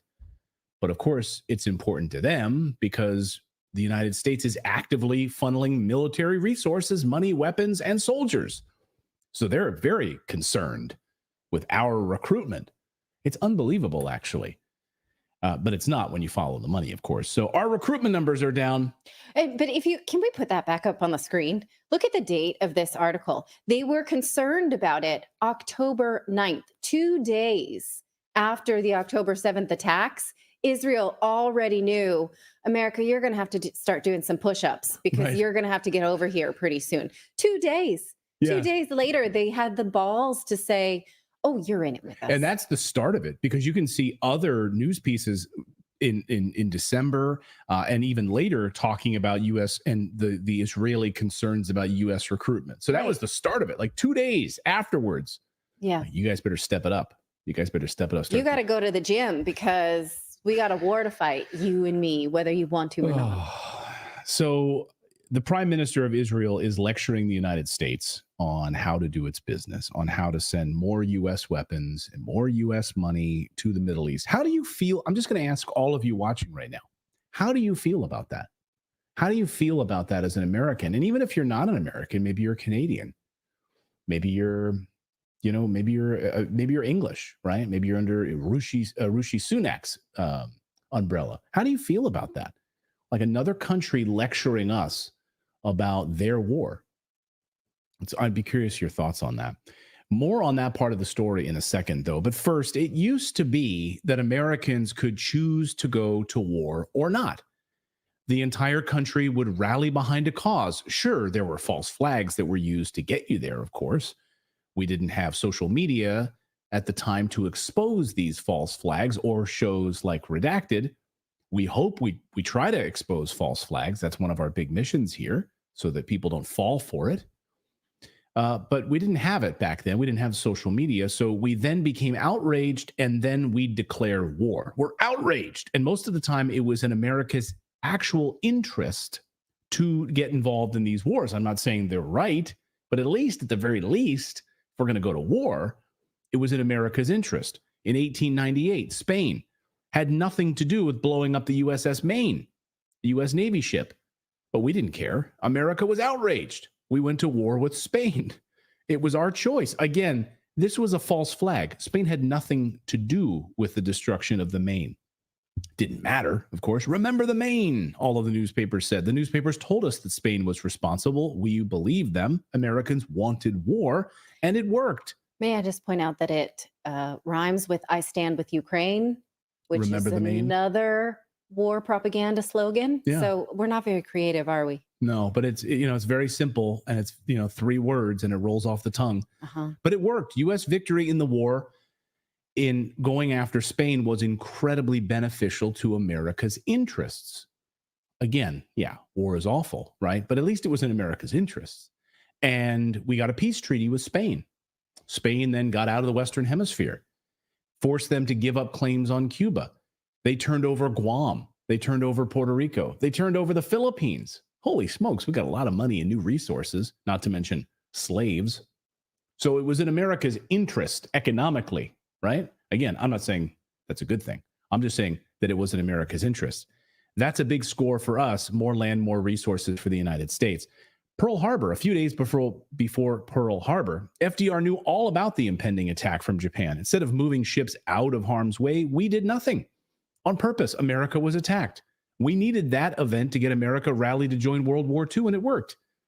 The sleeping giant awoke. We needed this war to show Europe who's boss, to show the Soviet Union who's boss. It was our choice to go to war. Americans needed Pearl Harbor. Sure, we were duped, but it was our choice. It wasn't Benjamin Netanyahu telling us what to do. We got to decide to fall for our own false flags. We are allowed to fall for our own false flags. You don't get to tell us which false flags to fall for. And World War II was the most important war in American history, economically and strategically, in terms of turning America into a superpower. Without World War II, the US dollar would not be the reserve currency of the world. Simple as that. Now the United States is going to war in Yemen, Gaza, and Iran because Israel wants us to. It doesn't help American interests in the least. Nothing, in fact, is accurate about that. No part of this is in America's interest in the Middle East right now. In fact, the only country it helps is Israel. And even that, I would argue, is a stretch. Carrying out a genocide in Gaza will likely come back to bite them in the ass. As Colonel Douglas McGregor posted this morning on X, this is going to blow up in our faces, he writes. What has happened in Gaza is not going to go away. It has left a permanent mark on the people of the region. They were told that they too are animals and they deserve the worst, that they too deserve to be exterminated. They will not tolerate this. This is going to blow up in everybody's face. And to go through that tweet thread, I mean, everyone's like, you're spot on. You're spot on. I live in that region. You're spot on. It's going to blow up in everyone's face. And that's exactly what's happening at this hour. Yeah, we're not paying attention. We are doing the exact opposite of that. Over the past few days, America has launched a series of attacks on Houthi rebels and Houthi rebel targets in Yemen. Just days after the massive U.S.-led Red Sea assault involving American F-18 fighter jets and British Typhoons taking off from Cyprus, Houthi militants carried out drills in Yemen yesterday, less a serious military flex than a show of defiance. Oh, okay. So it's not really a flex. It's just defiance. Is it in the United States' interest to go to war with Iran and Yemen? I just asked this of former UN weapons inspector Scott Ritter. Here's what he had to say about it. This is a problem bigger than America. We don't have the military capacity to prevail in this conflict. Yes, we can drop bombs in a lot of places. We will lose everything in the Middle East, everything in the region, because there's not a military facility in that region that is missile proof. And Iran has a lot of missiles, and they will bring death and destruction down on the Americans like they haven't seen since the Second World War. And then what? Now we're in a regional conflict. Can we throw cruise missiles at Tehran? Yeah. But to what end? Because Tehran will destroy everything we have in the region. And then where are we? We don't have the ability to invade Iran. We can't do it. You could mobilize the entire American military capability today. We can't invade Iran. We don't have the ability.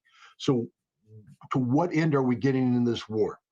At the end of the day, the costs that will accrue by the United States taking on the entire region on behalf of Israel will far outweigh the consequences of just telling Israel no.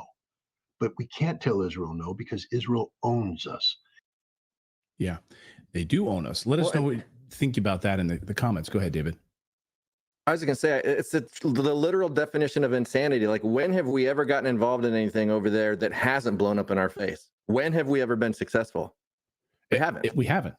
That's my point. There has been, and I'm going to get to this here in a second, because as John Mearsheimer points out in his great book, The Israel Lobby, there's never been a strategic strike. There's never been anything we've done in the Middle East that has strategically benefited the United States. You could argue that our support of Israel a little bit during the Cold War, but that's minimal at best. And that's exactly why Prime Minister Benjamin Netanyahu says this is America's war. When they asked us to jump, they're asking, we ask how high. They want us to invade Iraq? Great, we did that for them. Okay, done. Want us to invade Syria? Yeah, we did that for you. By the way, today, Biden announced thousands more troops going to Syria. So sure, we'll do whatever you want. You want us to invade Yemen? We'll do that, even though it only hurts America. So as John Mearsheimer points out in his great book, The Israel Lobby, and I encourage all of you to read it, if you want to educate, it's a pretty darn long book.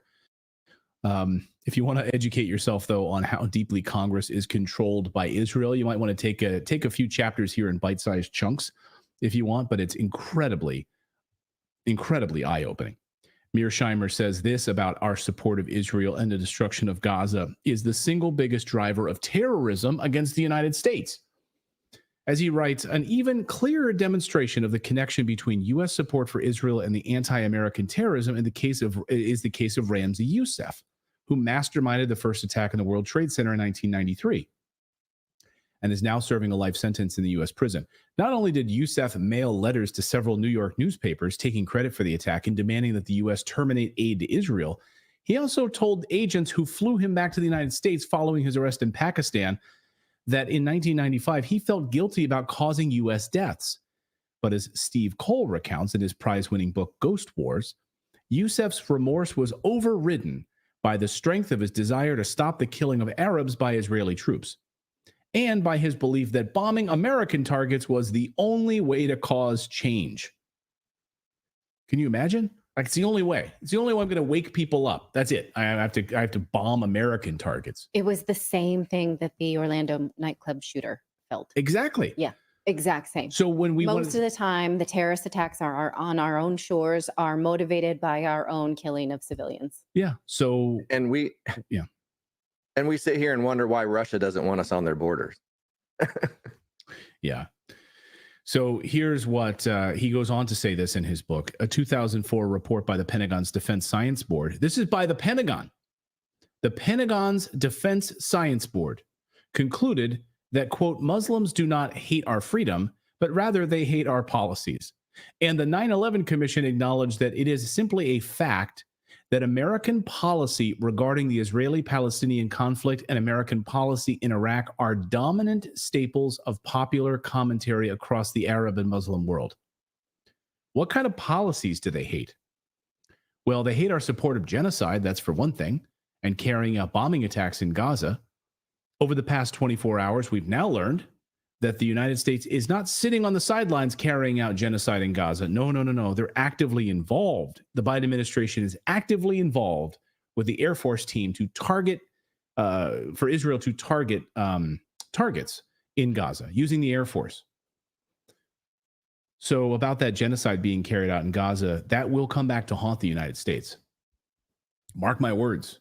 Mark the words of Colonel Douglas McGregor and others, and Mearsheimer.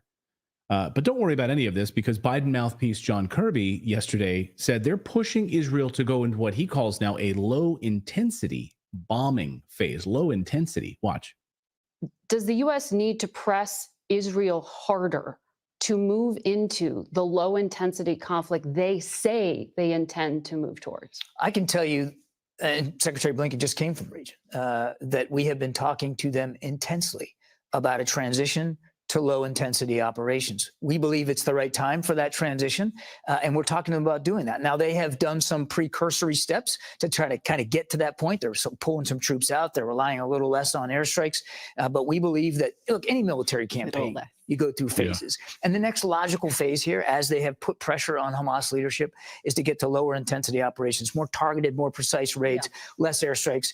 We believe it's time to make that transition, and we have had that conversation with them. Time to make that transition because it's now a detriment to U.S. national security to be giving them cover for this long? Because it's the right thing to do in this military campaign against Hamas. They have put pressure on leadership. They have gone after that leadership. They have been able to go after some of the resourcing and infrastructure that Hamas uses to conduct these attacks. We're not saying let your foot up off the gas completely and don't keep going after Hamas. It's still a viable threat. They have every right and responsibility to go after that. It's just that we believe the time is coming here very, very soon for a transition to this lower intensity phase. Right. Okay, I have a lot of issues with that journalism. First of all, she should not be repeating their talking points. Let him at least regurgitate that. It makes it very clear to us that you are a mouthpiece of the White House when you're using their talking points in your question. Second of all, when she asks, oh, it's time to do that just because it's in our interest, right? And then she's implying we don't care who's died before now. Like, we don't care at all. Right. Right. And then third, there's no low intensity war. This is not a Jane Fonda exercise video where it's like to the left, follow John, and to the right, follow Susie. if you want to just not do like that's the stupidest thing I've ever heard. There's no Well, yeah, low and the intensity thing is- war. Of course, it's low intensity at this point because they've already bombed northern Gaza into rubble. So they don't need the high intensity anymore because there's no real like active target. So no, we can just smaller bombs now because nothing's standing anyway. Right. He gave a little less. We're relying a little less. And he's like, on- we really don't want them to pull their foot off the gas. Like we're not asking them to pull their foot off the gas. still the killing. Yeah. Just light killing. Then what exactly are you doing? We're still gonna run over the pedestrians. We're just gonna stop backing up over them afterwards. We're going low intensities. Gas. Yeah, save some gas that way. But according to a new Axios piece over the past 24 hours, the Biden administration is running out of patience with Benjamin Netanyahu. This according to Axios. And everything we ask them to do, Netanyahu ignores it. So, Biden running out of patience with Bibi as Gaza war hits 100 days. I'm just going to quote this piece. It's pretty eye-opening. The situation sucks and we are stuck. The president's patience is running out, one U.S. official told Axios. At every juncture, Netanyahu has given Biden the finger, says Senator Chris Van Hollen, who's been in close contact with U.S. officials about the war. They're pleading with Netanyahu coalition, but getting slapped in the face over and over again. So Margaret Brennan asked John Kirby about the middle finger that Netanyahu and Israel, basically, they know they run us. They own us. The Israeli lobby, of course, runs everybody in Washington, D.C. with their money. So they completely own the United States. And so Margaret Brennan asked John Kirby about this middle finger comment, and here's his response. The quote in Axios is, at every juncture, the Netanyahu government has given Biden the finger. That the White House is just being told, we don't care. We have had intense conversations with the Israelis. We know that those conversations have had effects, Margaret. I mean, they went into North Gaza with a much smaller force than they were originally planned to because we gave them some advice about what our experiences were in places like Mosul and Fallujah. We've seen them now establish humanitarian corridors. We've seen them drop leaflets telling people where to go, where not to go. I mean, that's basically telegraphing your punches, and not a lot of modern militaries would do that. I'm not saying it's perfect. And we're certainly not walking away from the need to reduce civilian casualties and get more humanitarian aid in. It's getting in a couple hundred trucks a day, not enough. Yeah. And we're going to keep that. We're going to keep having those conversations with them. Well, yeah. So that's the kind of conversations we're going to have. We asked them to drop leaflets. We asked them to drop flyers, like come to our garage sale this weekend. So we've done that. Netanyahu listened to us when we asked him to drop flyers. I get so irritated when I hear we're trying so hard to get humanitarian aid. Is that so that they can be, nourished and hydrated when they kill them? Just frustrates the hell out of me. Let's get them some aid, and then you can go back to your bombing. To killing go back to carpet bombing them. Yeah. Right. Good point. So they're really listening to us. The double standard is clear. Support for Israel is more important than the United States. So our leaders in Washington care more about Israel than they do about the United States of America. But when you look at the history of at least the last 40 years of Israel, it's clear that the economy there was not burgeoning in the 70s and 80s. And it relied actually a lot on philanthropy from wealthy Jewish people in the United States. So it's kind of a virtuous circle because they would be nothing without American money being funneled back into Israeli causes. And then that money then goes into lobbyists to lobby our own politicians, right? So a lot of it starts with Americans. It starts and ends with Americans. Right. We have an opportunity to say enough is enough, and we're only hurting ourselves. We're not going to do that. No, I would encourage everyone to read John Mearsheimer's great book on the Israel lobby. It's a very incredibly well-researched book, and he really lays out point by point by point how every time at every turn where we've put Israel's interest over the United States, it's come back to hurt us. There is literally no reason that it's and Jews, right? And Israelis is the point that he makes. It's bad for everybody. Well, it's bad. Yeah. Well, it's particularly bad for Israel. Israel's being destroyed. I don't know that Israel can really come back from this in terms of survivability. I mean, they're going to be, as Colonel McGregor has pointed out, first of all, it'll be the end of the Netanyahu government, but it could very well alter the course of Israel forever as a result of what they're doing here. Yeah. So Going to war in Yemen and Iran, hurting the United States, it could be the greatest. I'm going to say this. It could be the greatest military mistake in U.S. history. Going to war against Iran and Yemen. We make them all the time. We make huge mistakes all the time. But what we're doing right now in the Middle East could be unalterable. And you could be watching, as a result of this, the permanent loss of superpower status for the United States government. And the United States, United States. I mean, that's literally period. And that an empire coming soon. Coffee. Follow me.